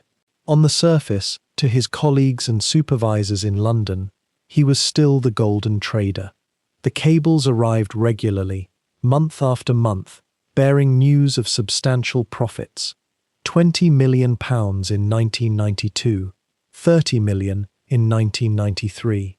Numbers that made eyes widen in the trading rooms of Bishopsgate, that earned him recognition, that seemed to confirm what everyone had suspected about the young man who had arrived from Barings' London office with such obvious hunger and capability. But in the quiet hours of late afternoon, when the Singapore trading floor began to empty and the screens still glowed with their accumulated losses, Nick Leeson alone understood the truth that existed beneath these reported gains. The error account had begun to grow. Small unauthorized trades, positions he had taken in hopes of recovering earlier losses, had instead compounded them. 30,000 became 50,000, 50,000 became 500,000, and always, the reported profits climbed higher, painted into the official records with meticulous care, an inverse image of reality so complete that it had taken on a kind of terrible coherence. He had, without conscious decision, become the author of a lie so elaborate that it required constant maintenance, constant attention, constant new transactions to preserve its plausibility. Think for a moment about the specific texture of this experience. What must it have felt like to sit at a trading desk surrounded by colleagues, to smile at their congratulations, to receive the telephone calls from London asking for his secrets, his techniques, the magic he possessed that other traders did not? There is a peculiar exhaustion that comes not from work itself, but from the performance of work, from the constant management of a false persona. Every email he sent to London was a small reinforcement of the fiction. Every profit statement was another brick in a wall he was building between himself and discovery, and beneath it all, the real numbers accumulated in their hidden corner, growing like a tumor that no surgery could address without destroying the entire organ. By 1994, Nick Leeson had been living this divided existence for over a year. The gap between what London believed and what was actually true had grown to encompass millions, 10 million, 15 million, 20, and with each passing month, the mathematics became more impossible. The only way to conceal the losses was to take positions so large, so aggressive, so utterly at odds with the careful protocols of a traditional merchant bank, that if they failed, they would obliterate not just the error account, but the entire trading operation. Yet he could not stop. To stop would be to confess. To confess would be to destroy the reputation he had so carefully constructed, would be to humiliate himself before the institution he had hoped to impress, would be to fall from the position of brilliant trader to revealed fraud. One might wonder, sitting here in the quiet of the evening, whether anyone around him sensed the strain beneath the surface, whether colleagues noticed the unusual intensity in his eyes, whether there were small clues that accumulated without being recognized as such. The answer, it seems, is that there were many clues, small and large, scattered throughout the system like warnings ignored. His appetite for trading positions grew unusual. He began requesting larger and larger capital allocations. His methods sometimes seemed to bypass the careful oversight procedures that had been designed into the system, and yet the reported profits provided a kind of permission. They made questions seem unnecessary. When someone is producing £30 million in gains for a bank, the inclination to scrutinize their methods closely is muted by gratitude. Back in London, in the imposing Georgian offices of Barings on Bishopsgate, the decision-makers had begun to notice him too. There were meetings. There were discussions about his future within the bank. The young trader in Singapore had become someone to watch, someone whose trajectory suggested the potential for advancement, for becoming one of the significant players in the institution's expanding derivatives business. They did not know, because they had no way of knowing, that they were watching a performance so convincing that it had taken on the weight of reality. And Nick Leeson, at this point, had begun to lose the capacity to distinguish between the two. The fictional profits had become as real to him as concrete facts. The error account, the hidden losses, had become the only genuine thing about his existence at Barings. The weight of this, the psychological burden of maintaining such an elaborate deception without the possibility of confession or relief, this is something that modern life rarely asks of us. We live in an age of transparency, of surveillance, of constant connectivity. To be utterly alone with a secret on this scale, to carry it with no possibility of sharing it, no way to seek counsel or understanding, to have created a situation where the only possible outcomes seem to be discovery or escalation, and escalation to ever greater crimes. This represents a peculiar form of psychological torture. He could not speak to anyone. His wife knew nothing. His colleagues knew nothing. His supervisors in London knew nothing. And so he lived in a state of constant low-level panic, a state in which every phone call could potentially be the one that would unravel everything. Every email from London could contain the question that would begin the process of discovery. The trader who had arrived in Singapore with such promise and ambition had, by the middle of 1994, become trapped in a psychological prison of his own construction. And still, the losses accumulated. Still, the fabricated profits were reported. And still, the two realities continued to diverge, like two lines on a graph that eventually must intersect, though neither the man living this lie nor the institution being deceived could yet perceive the approaching convergence. And then, on the 17th of January 1995, the earth beneath Kobe, Japan, moved in a way no one had fully anticipated. At 5:46 in the morning, a magnitude 7.3 earthquake shook the region with a violence that collapsed highways, shattered buildings, and killed more than 6,000 people in a city that had believed itself modern and protected. It was one of the most destructive earthquakes Japan had experienced in decades, and the shockwaves rippled outward in ways that reached far beyond the physical landscape of Kobe itself. In the financial markets of Singapore and London, the earthquake sent a very different kind of tremor through the trading floors. You see, when a disaster of that magnitude strikes a major developed economy, the markets respond with sudden, urgent movement. Stock prices fell as investors feared economic damage. Futures contracts on Japanese indices tumbled downward, and the entire Asian financial system seemed to hold its breath, uncertain of what might come next. This kind of market shock is not unusual, but it becomes catastrophic when there are hidden vulnerabilities waiting beneath the surface. For Nick Leeson, sitting before his screens in Singapore, the Kobe earthquake was not an abstract event unfolding thousands of miles away. It was a detonator. The artificial profits he had been reporting, the clean numbers that London believed represented genuine trading success, suddenly collided with the hard reality of market movement. Here was something he could not control with a hidden account or a false entry in a ledger. The market was moving against him, decisively and quickly, and there was nowhere left to hide. In the months before the earthquake, Leeson's secret account, that error account labelled 88888, had been quietly accumulating losses.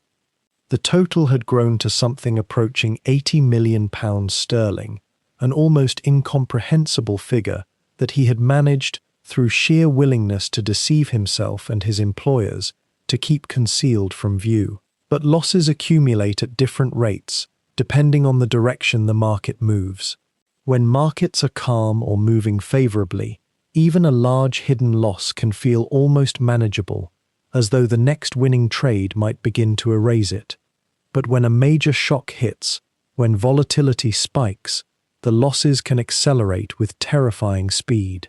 Think for a moment about what was happening in Leeson's mind during those hours, immediately after the earthquake. The man who had constructed his entire existence around the illusion of control was now watching that illusion dissolve before his eyes in real time. Each tick of the market moved against his positions. Each fresh wave of selling pressure added to the losses accumulating in that secret account. He was holding massive bets on Japanese stock prices rising, confident that the market would eventually recover.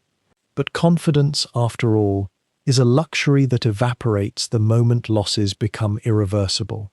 In the days that followed the earthquake, Leeson continued trading, but now he was no longer a trader, making calculated decisions based on market analysis. He had become something closer to a desperate gambler, doubling down on losing bets. A psychological phenomenon known as loss aversion takes hold in these moments, where the pain of accepting a loss becomes so acute that a person will take increasingly irrational risks in hopes of recovering what has been lost. He began placing even larger bets, taking more aggressive positions, essentially betting the bank's entire remaining capital on the possibility that the market would somehow reverse course and validate all his earlier decisions. By the middle of February, just 4 weeks after the earthquake, the losses had spiraled beyond even the extraordinary concealment he had managed to construct. The figure had grown to something approaching £140 million, an amount that quite simply exceeded the capital base of Barings itself. What had been a hidden problem had become an extinction-level event. And yet, Leeson continued to operate in a state of denial that was itself perhaps the most poignant part of the tragedy. He sent messages to London claiming that everything was under control, that the Singapore office was profitable, that the temporary disruptions caused by the market shock would be overcome by the next trading session. The truth, of course, was that there was no recovery waiting on the next trading session or the one after that. The losses were real, they were irreversible, and they had grown so large that they now threatened the very existence of a bank that had survived wars, depressions, and multiple financial crises across more than 2 centuries. What had begun as small hidden losses, gradually concealed through account 88888, had accelerated into an unstoppable cascade after the Kobe earthquake exposed the fundamental fragility of the entire structure. There is something almost unbearably poignant about the moment when a lie becomes too large to maintain, when the distance between what a person has claimed and what is actually true becomes so vast that no amount of further deception can bridge it. Leeson stood at precisely that threshold in the days following the earthquake, understanding perhaps for the first time that the architecture of concealment he had built could not hold. The weight of the losses was simply too great. The market had moved too far. The man who had believed himself too clever to be caught, whose ambition had driven him to take risks that grew more irrational with each passing month, was about to discover the hard boundary between the world of appearances and the world of actual consequences. By late January 1995, Nick Leeson existed in a peculiar kind of solitude that only large sums of hidden money could create.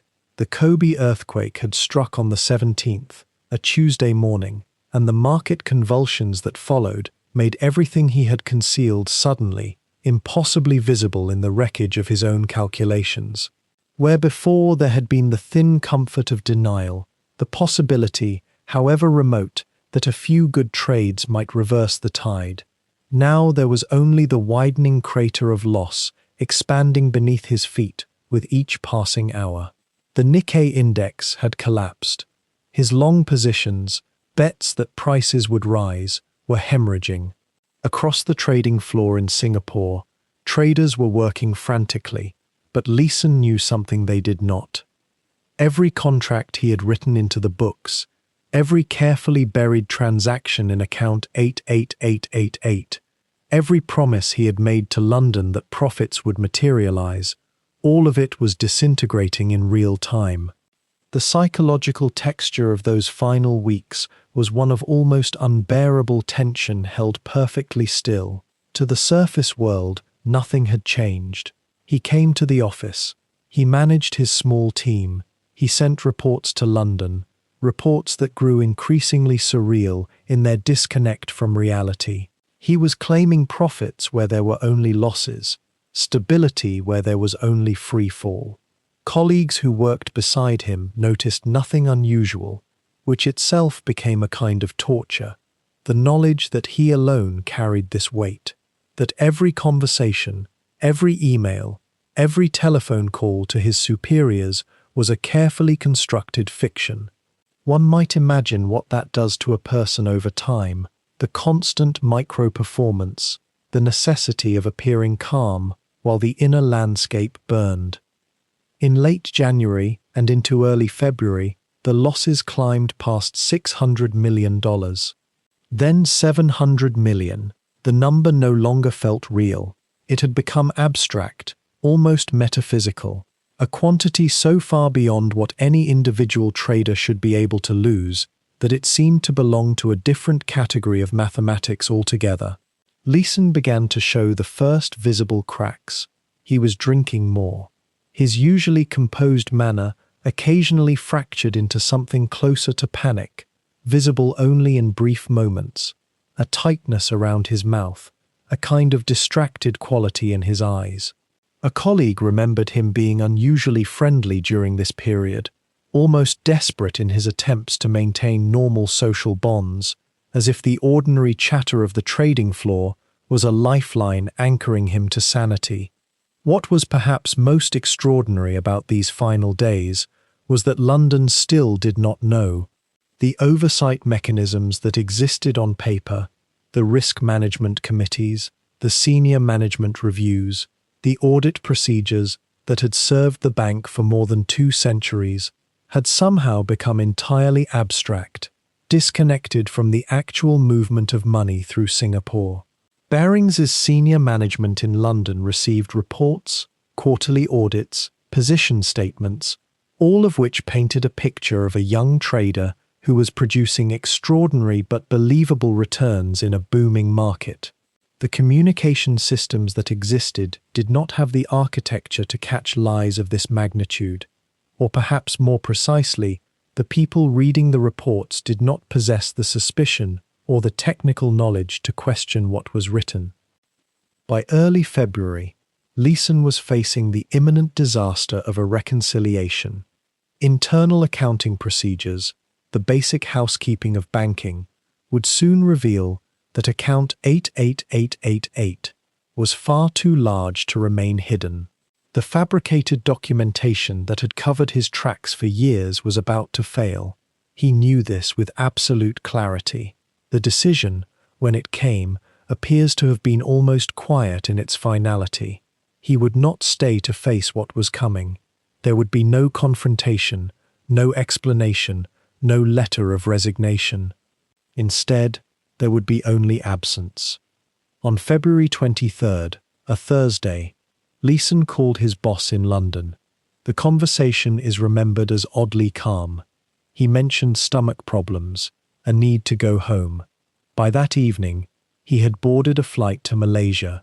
What might seem like a coward's escape was, in another sense, the only choice available to someone who understood that remaining in place meant watching every institution he had worked within, the bank, the regulatory systems, the trust of his superiors, collapse around him while he stood motionless at the center.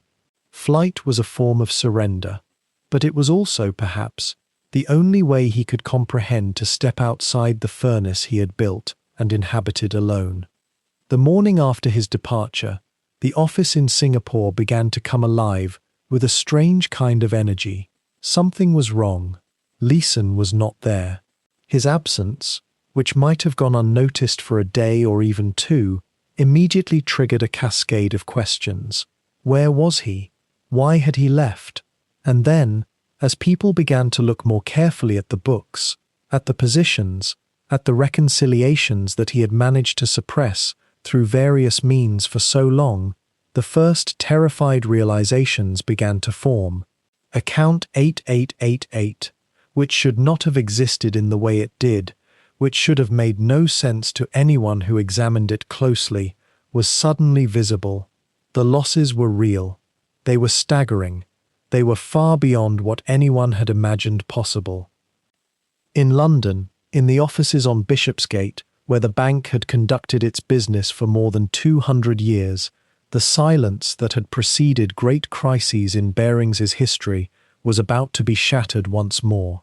But for now, for a few more hours, there remained a thin zone of time before the world learned that one trader, working in a distant office, had managed to unravel an institution that had financed empires and kings. Leeson was already gone, flying somewhere toward an uncertain future, while the machinery of discovery began turning with inevitable slowness and inevitable weight. The morning of Tuesday, the 26th of February, 1995, arrived in London like any other winter morning. Grey light filtering through Georgian windows, traders already at their desks in the city, coffee cooling in paper cups, the soft percussion of keyboards beginning their daily rhythm. But somewhere in the administrative machinery of Barings Bank, a message was travelling that would transform this unremarkable Tuesday into the moment a 233-year-old institution ceased to exist. Nick Leeson had boarded a flight from Singapore the night before.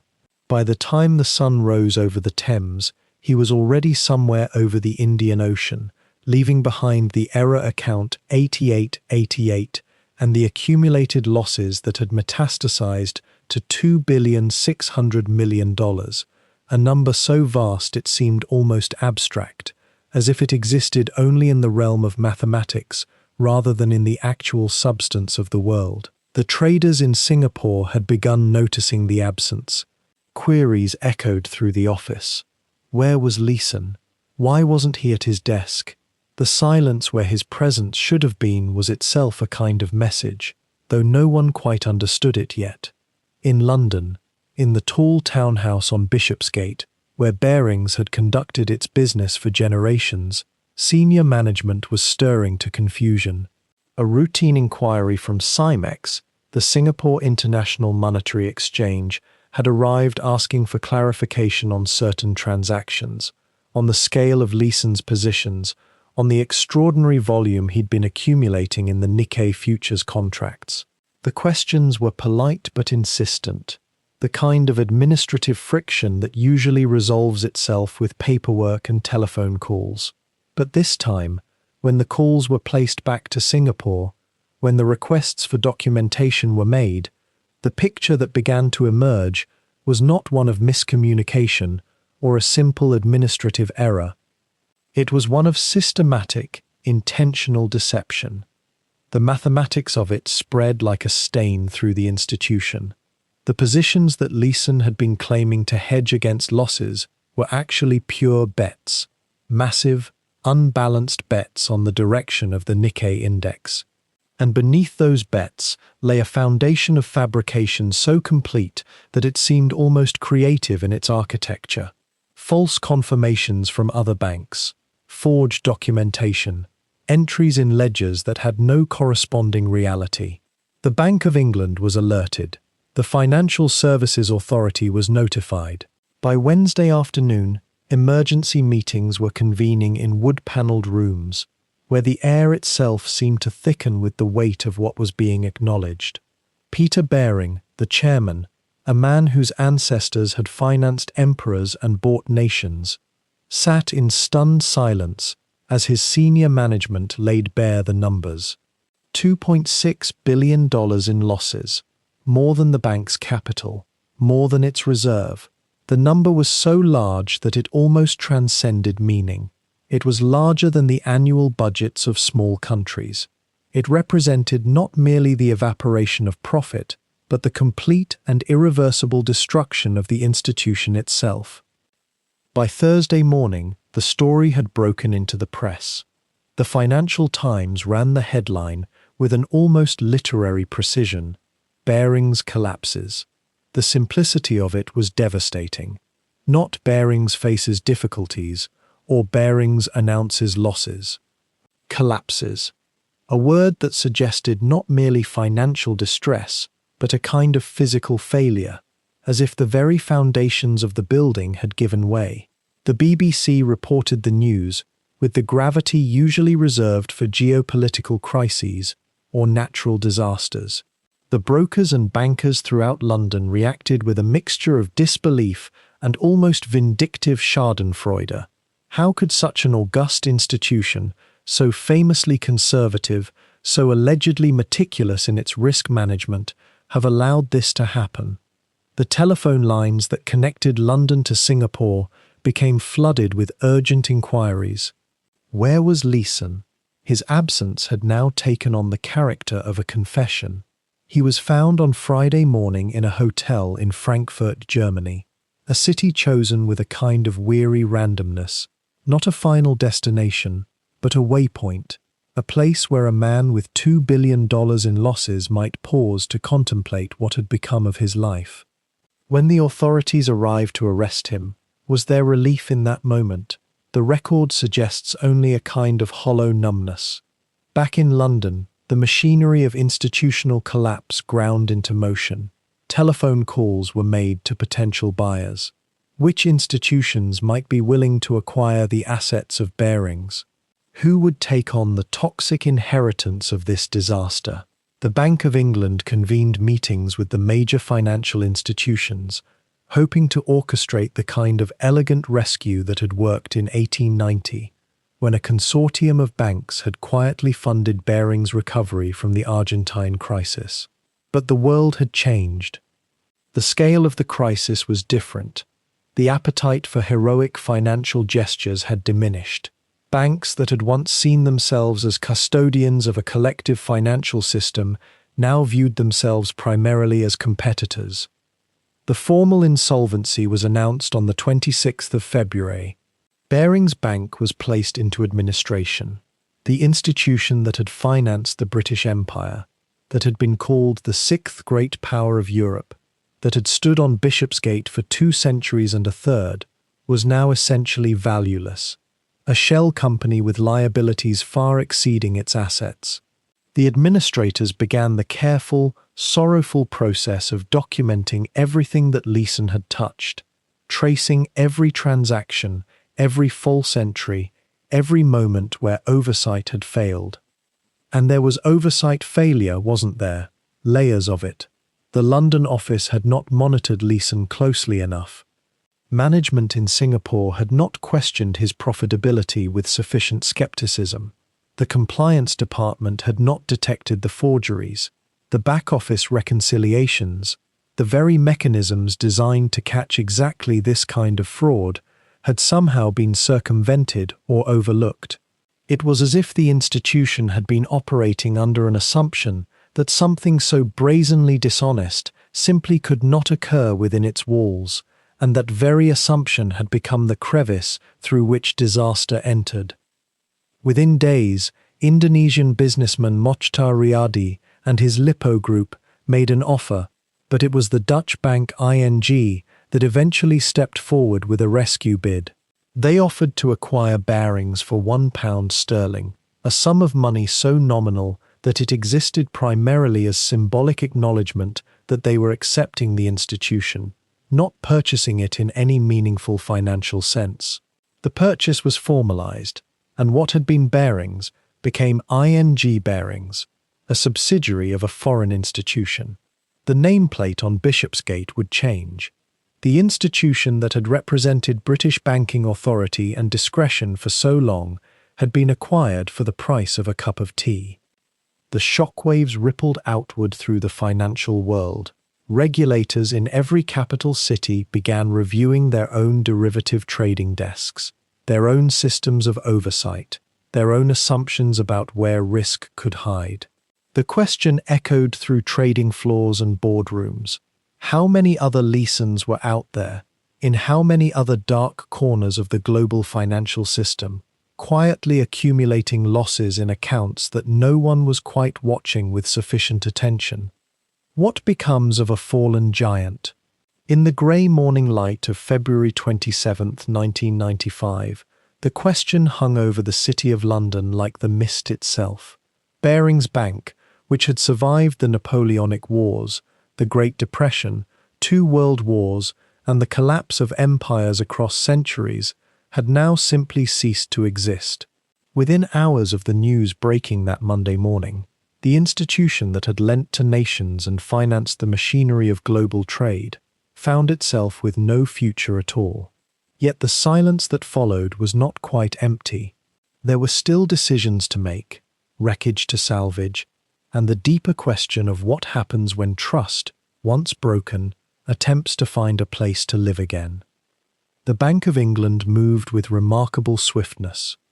Just as it had done quietly a century before during the Argentine crisis, the old lady of Threadneedle Street worked behind the scenes to ensure that the catastrophe would not spill outward into the wider financial system. This time, however, there would be no discreet rescue package, no quiet injection of capital that might allow Barings to stumble forward with its dignity intact.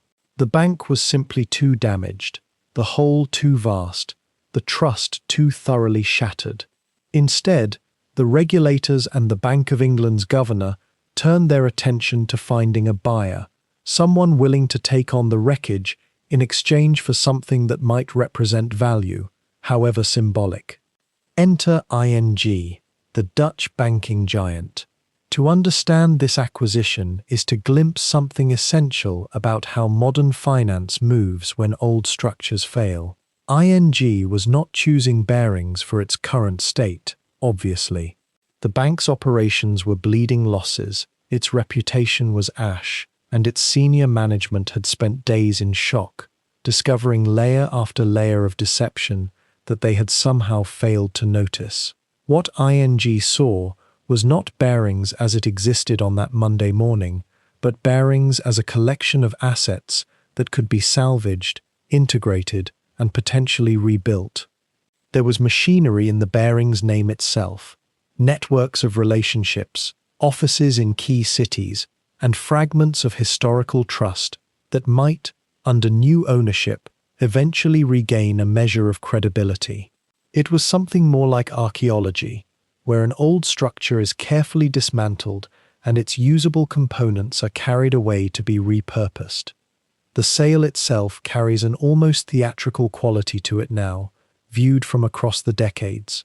ING purchased Barings for exactly £1, a pound. The symbolic weight of this transaction cannot be overstated. It was a number designed to communicate several truths at once: that the bank had no genuine financial value in its current form, that ING was taking on the purchase essentially as a favour to the British financial system and the Bank of England, and that this was a transaction born not of greed or opportunity, but of necessity and regulatory pressure. The pound was both everything and nothing. It was sufficient to make the transaction legally binding, economically meaningful in its formality, and yet so trivial that it seemed almost to mock the centuries of accumulated wealth that Barings had represented. What happened next, in the weeks and months following that February morning, was a peculiar kind of institutional dismantling conducted with remarkably little public fanfare. Most of Barings' functions were absorbed into ING's existing operations. The trading floors fell silent. The offices that had housed generations of bankers and clerks gradually emptied. The name Barings itself, laden with history and scandal in equal measure, was essentially retired from active use. Some components were kept alive in subsidiary forms. Certain client relationships were maintained. Particular business lines were preserved under new structures, but the Barings Bank as a living, independent institution simply ceased to breathe. What had taken 233 years to build required only a weekend to dismantle.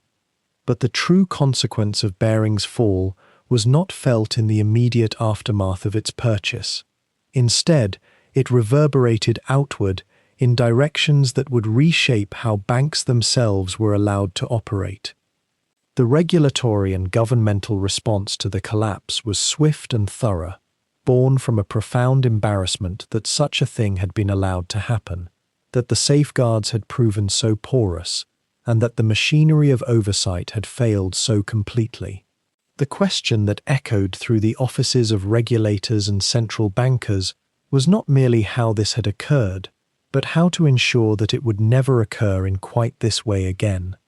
The Basel Committee on Banking Supervision, which had been gradually developing new international standards for how banks should be regulated and how much capital they should maintain, found in Barings a living argument for the necessity of their work.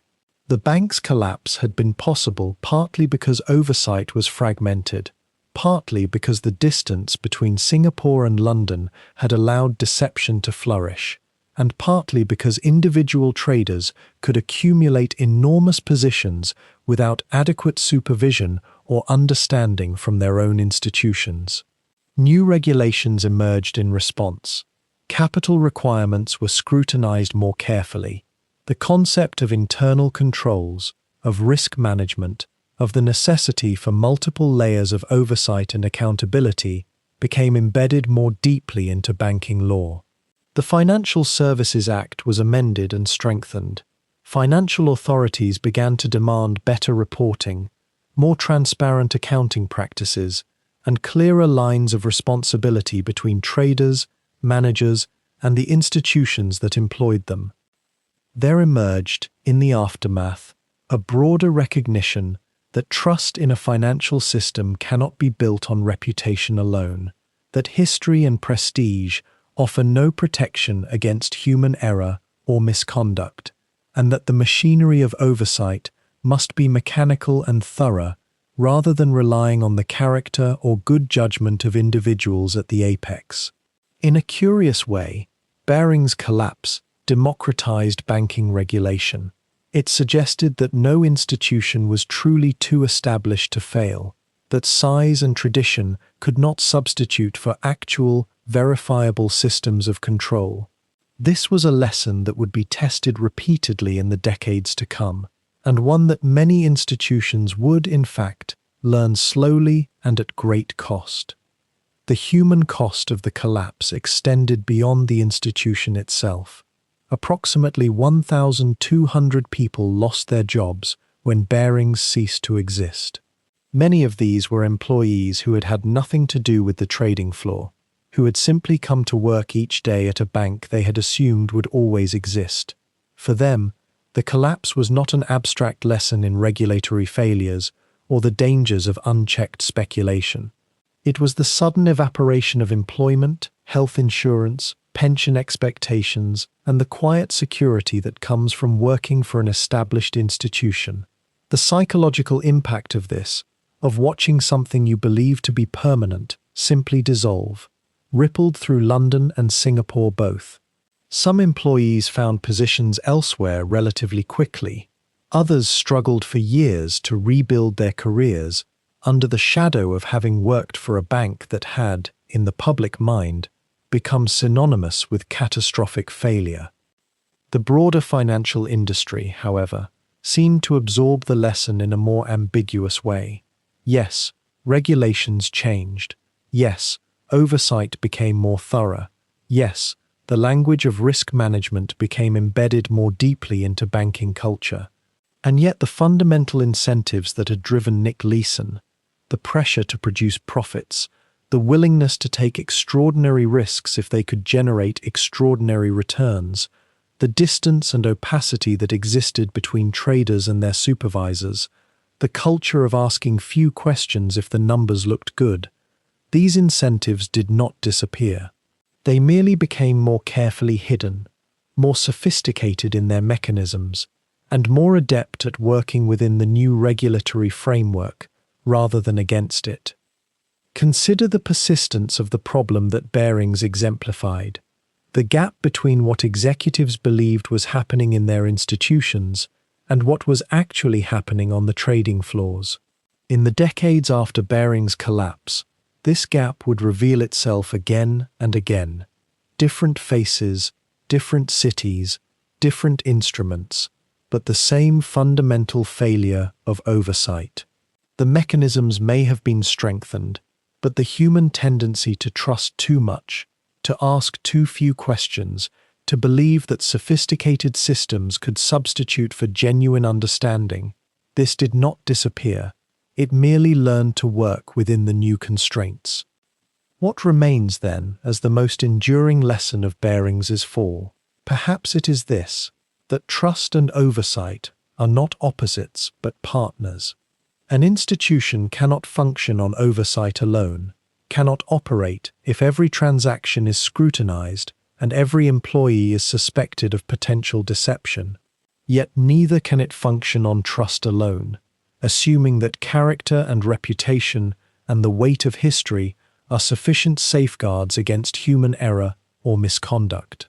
The collapse of Barings suggested that somewhere between these poles, between paralyzing mistrust and naive confidence, there existed a necessary balance. Finding that balance, maintaining it across time and circumstance, and understanding that it must be constantly redrawn as circumstances change, this became the quieter, more philosophical lesson that the financial system would continue to learn, slowly and imperfectly, in the years that followed. Nick Leeson was arrested at Frankfurt Airport on his way to France, and in the months that followed, as the dust settled over the wreckage of Barings, the question that lingered was not merely what he had done, but how he had come to do it. The man himself seemed, to many observers, almost unremarkable. He was not a criminal mastermind in the traditional sense. He was not stealing for yachts or mansions or the trappings of excess. He was, in many ways, a prisoner of his own making long before he ever saw the inside of a cell. During his trial, which unfolded with a kind of grey inevitability, something emerged that had been obscured by the initial shock and fury. Leeson had written to his superiors in London, again and again, warnings nestled inside his profit reports. The error account was growing.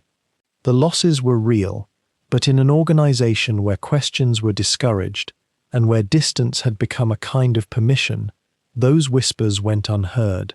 Or perhaps they were heard and gently set aside, because the profits he was reporting were too seductive to examine too closely. The brain, after all, is remarkably skilled at ignoring what it does not wish to see. He was sentenced to 6.5 years in Changi prison in Singapore, where the tropical heat and the confined silence must have felt like a peculiar kind of symmetry.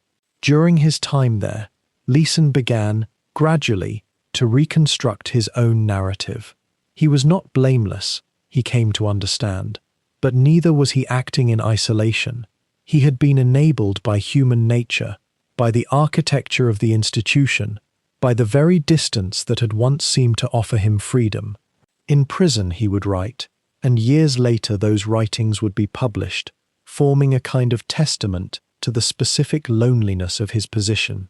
He had been, he reflected, a man carrying a secret so large that it had hollowed him out from within, a man whose early success had become a trap of his own design. What makes Leeson's story resonate beyond the immediate particulars of financial fraud is the way it illuminates something quieter and perhaps more unsettling about human psychology under pressure. He was not working in a vacuum, and yet he was utterly alone. The culture of the dealing floor, the unspoken understanding that profits were what mattered, the vast distances between Singapore and London that should have enabled better oversight, but instead created a void. All of these had conspired to place a young man with talent and ambition in a situation where the only way forward was deeper into deception. There is something almost achingly human in the pattern that emerged. In the beginning, there were small losses. Mistakes, really. The sort of thing that happens every day in trading. But instead of reporting them, he hid them. Why? Because the shame of failure felt, in that moment, worse than the risk of concealment. It was a small choice, almost reflexive, but small choices, when they are repeated in silence and darkness, grow into canyons. Each day that followed required another lie, another entry in the hidden account, another performance of success. The psychological burden of this cannot be overstated. He was, in effect, living two lives simultaneously, the triumphant trader in the eyes of London, and the man watching an abyss widen at his feet. By 1995, colleagues who encountered him during video conferences noticed something had shifted. He looked, some would say, haunted. He had lost weight. He drank heavily in the evenings. But no one, not really, asked him if he was well. In a world where weakness is a liability and vulnerability is unspoken, no one asked. And so he continued, day after day, entering false figures into a database, maintaining an elaborate fiction for men he had never truly met face to face, men who trusted him with their institution because they had not bothered to look too closely. What happened to Leeson after his release carries its own quiet lesson. He was deported back to Britain, a man who had inadvertently destroyed one of the world's most venerable institutions, and yet somehow he endured. He remarried. He struggled with depression, and his health deteriorated. He would later develop cancer, which he survived. He became a public speaker, talking about his experience, about compliance and culture, and the dangers of unchecked ambition. There is something almost redemptive in this, though perhaps that word requires careful handling.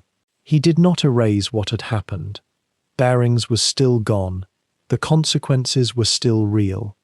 But in speaking about his experience, in writing about it, in facing it rather than continuing to hide from it, Leeson seemed to arrive at something like understanding. The isolation that had driven him to his worst decisions was something he eventually chose to break through. He began to tell his story, not as justification, but as explanation, and in that distinction lies a subtle but important shift. He was saying, in effect, I did this, I was responsible, and here is how it happened. Here is how a person, in the grip of shame and fear, can make choices that spiral beyond what they imagined. It is worth considering, as one drifts deeper into thought about this, that every institution is ultimately composed of human beings, and human beings are vulnerable to the very pressures that Leeson experienced. The temptation to hide rather than admit failure, the fear of disappointing those who trust you, the way that small deceptions can grow in the dark until they become monstrous.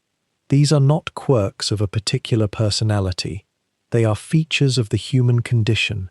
What prevented Leeson from being caught earlier was not his brilliance, but everyone else's willingness not to look too closely. In some ways, his downfall was assured from the moment he first decided to hide a loss rather than report it. Everything that followed was merely the inevitable unfolding of that initial choice. The deeper reflection here, the one that settles into the mind like sediment in still water, is about systems and trust. Barings had survived 2 centuries by building a culture of discretion and trust. But trust without oversight is not actually trust. It is faith. And faith, unlike trust, requires no verification. It exists entirely in the domain of belief. When that belief is tested by someone positioned outside direct observation, when the distance is literal, and when the reporting mechanisms reward good news and punish bad, the system becomes not a safeguard, but a vulnerability. Leeson himself eventually came to understand this. He was not simply a bad actor in a good system. He was a human being with very human desires for approval and fear of failure, placed in a structure that had specifically created the conditions for his downfall. This does not absolve him of responsibility, but it does complicate it. It suggests that the true lesson was not about stopping Nick Leeson's, but about structuring institutions in ways that do not invite the very behavior that led to the collapse of Barings. Years later, in interviews, Leeson would reflect on those trading flaws, on the culture of bravado and certainty, on the way that money and numbers can come to feel more real than the human consequences they represent. The sound of the dealing floor, he would say, was addictive. The rush of risk, the sense of mattering, of being at the center of vast movements of capital, these things had held him, and in trying to maintain that sense of importance, he had lost himself entirely. By the time the losses had grown beyond his ability to hide them, he was no longer himself. He was merely a function, a system running on momentum and fear, and the faint hope that somehow the market would turn and save him. It never did. The market, as markets tend to, simply reflected the truth that had been hidden beneath the surface all along. And when that truth emerged, it was with the force of something inevitable, something that perhaps should have always been visible had anyone cared to look. And so we arrive, as all stories must, at the threshold between what was and what remains. 233 years. That was the span of Barings, from Francis Baring's careful first ledgers in Georgian candlelight to the morning in February when the name ceased to mean what it had always meant. 2 centuries of trust, compounded and reinforced through wars and markets, and the slow, patient accumulation of respect. And then, in the space of a few months, in the quiet desperation of one man working alone in a distant office, it all became dust. There is something almost meditative in contemplating this. Not tragic in the sensational way, though it was certainly tragic, but meditative in the way that watching autumn leaves fall teaches us about time itself. Institutions, for all their weight, their stone buildings and leather-bound ledgers, their traditions passed down through generations like precious things, they are not immune to the fundamental truth that nothing remains as it was. They are human enterprises, after all. They rest upon the shoulders of people, and people are fragile. People tire.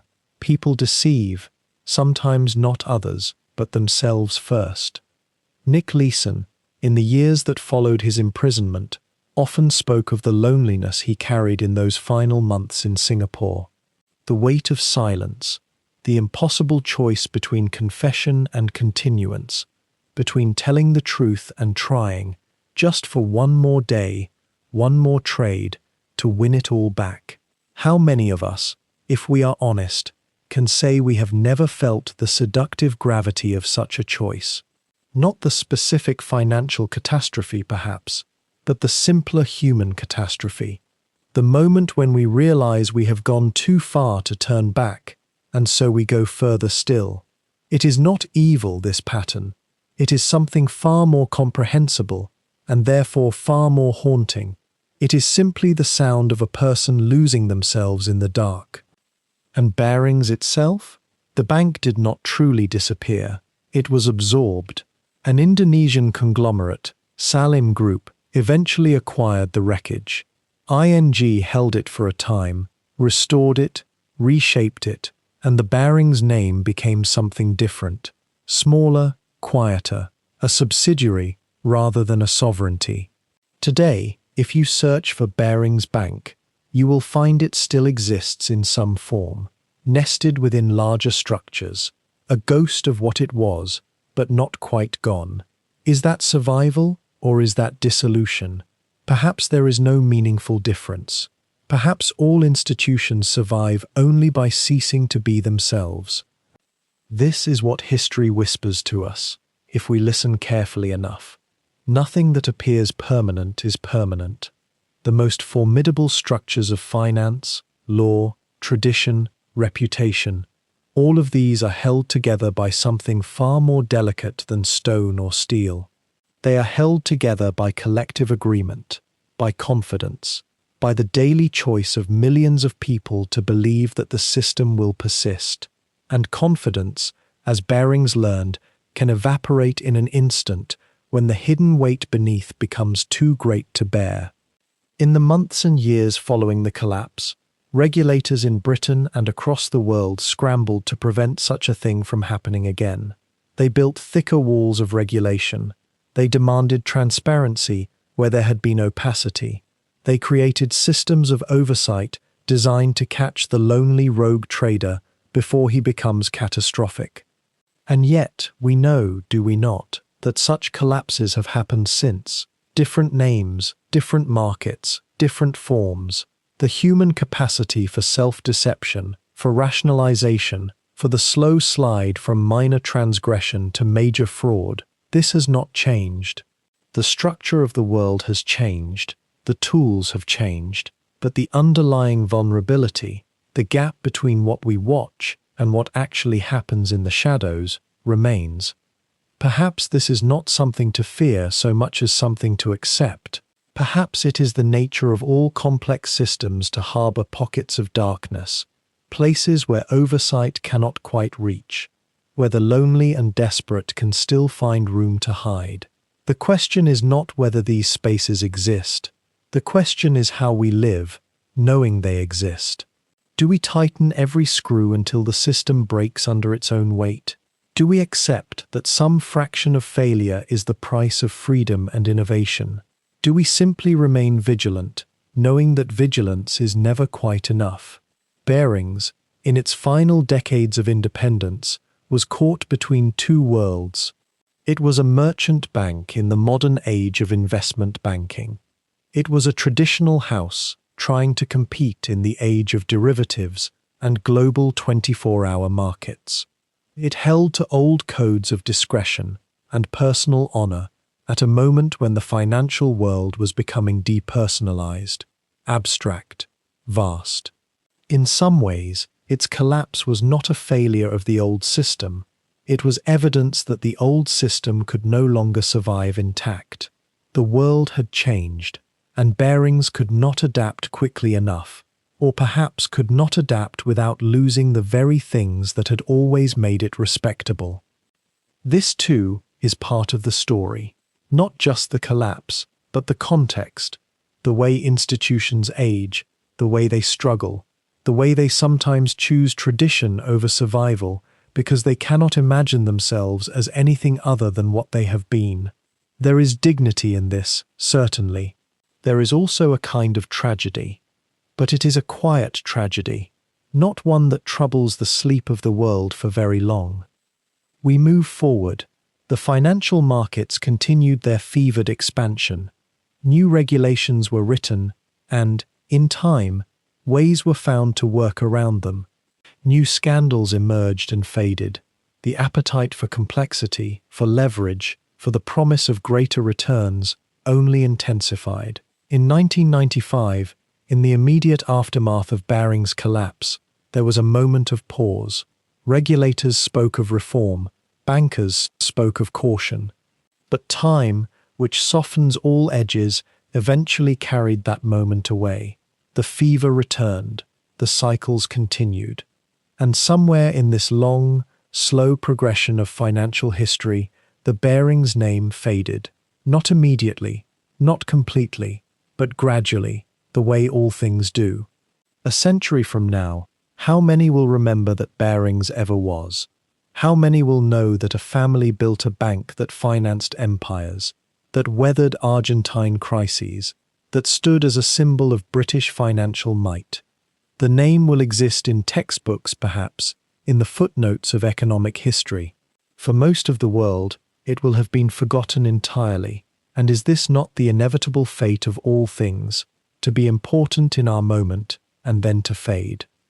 This is the meditation that history, told slowly and with patience, offers us. Not despair exactly, but a kind of gentle perspective. We build, we labor, we create institutions of impressive durability, and yet we are ultimately participants in something far larger than ourselves, something that will not wait for us, that will not preserve us unchanged. The best we can do is to act with integrity in our moment, to build well, to watch carefully, to remember that whatever we create is held together not by our will alone, but by the ongoing agreement of others to believe in it. And when, inevitably, cracks appear, when the weight becomes too great, when the hidden costs of our ambitions begin to surface, we might face that moment with some measure of grace. We might acknowledge it. We might learn from it. we might understand that impermanence is not a failure in the design of things. It is simply the nature of things. It is the rhythm by which the world renews itself. As you rest now, in the quiet of your own moment, you might carry with you this long view, this understanding that everything you see around you, every institution, every system, every structure of power and prestige, is held together by threads far more delicate than they appear, and that this is not something to fear so much as something to understand, to be gentle with, to handle with care, to remember that you too are part of these great slow currents of history, and that what you do, what you choose, matters in ways both seen and unseen. The markets will open tomorrow. The traders will take their positions. The money will flow in directions both predictable and chaotic. And history, indifferent and patient, will continue its work, noting, recording, slowly teaching those who are willing to listen. Sleep now, knowing that the world will continue without your vigilance, that the patterns will persist, that in the gentle impermanence of all things there is a kind of peace,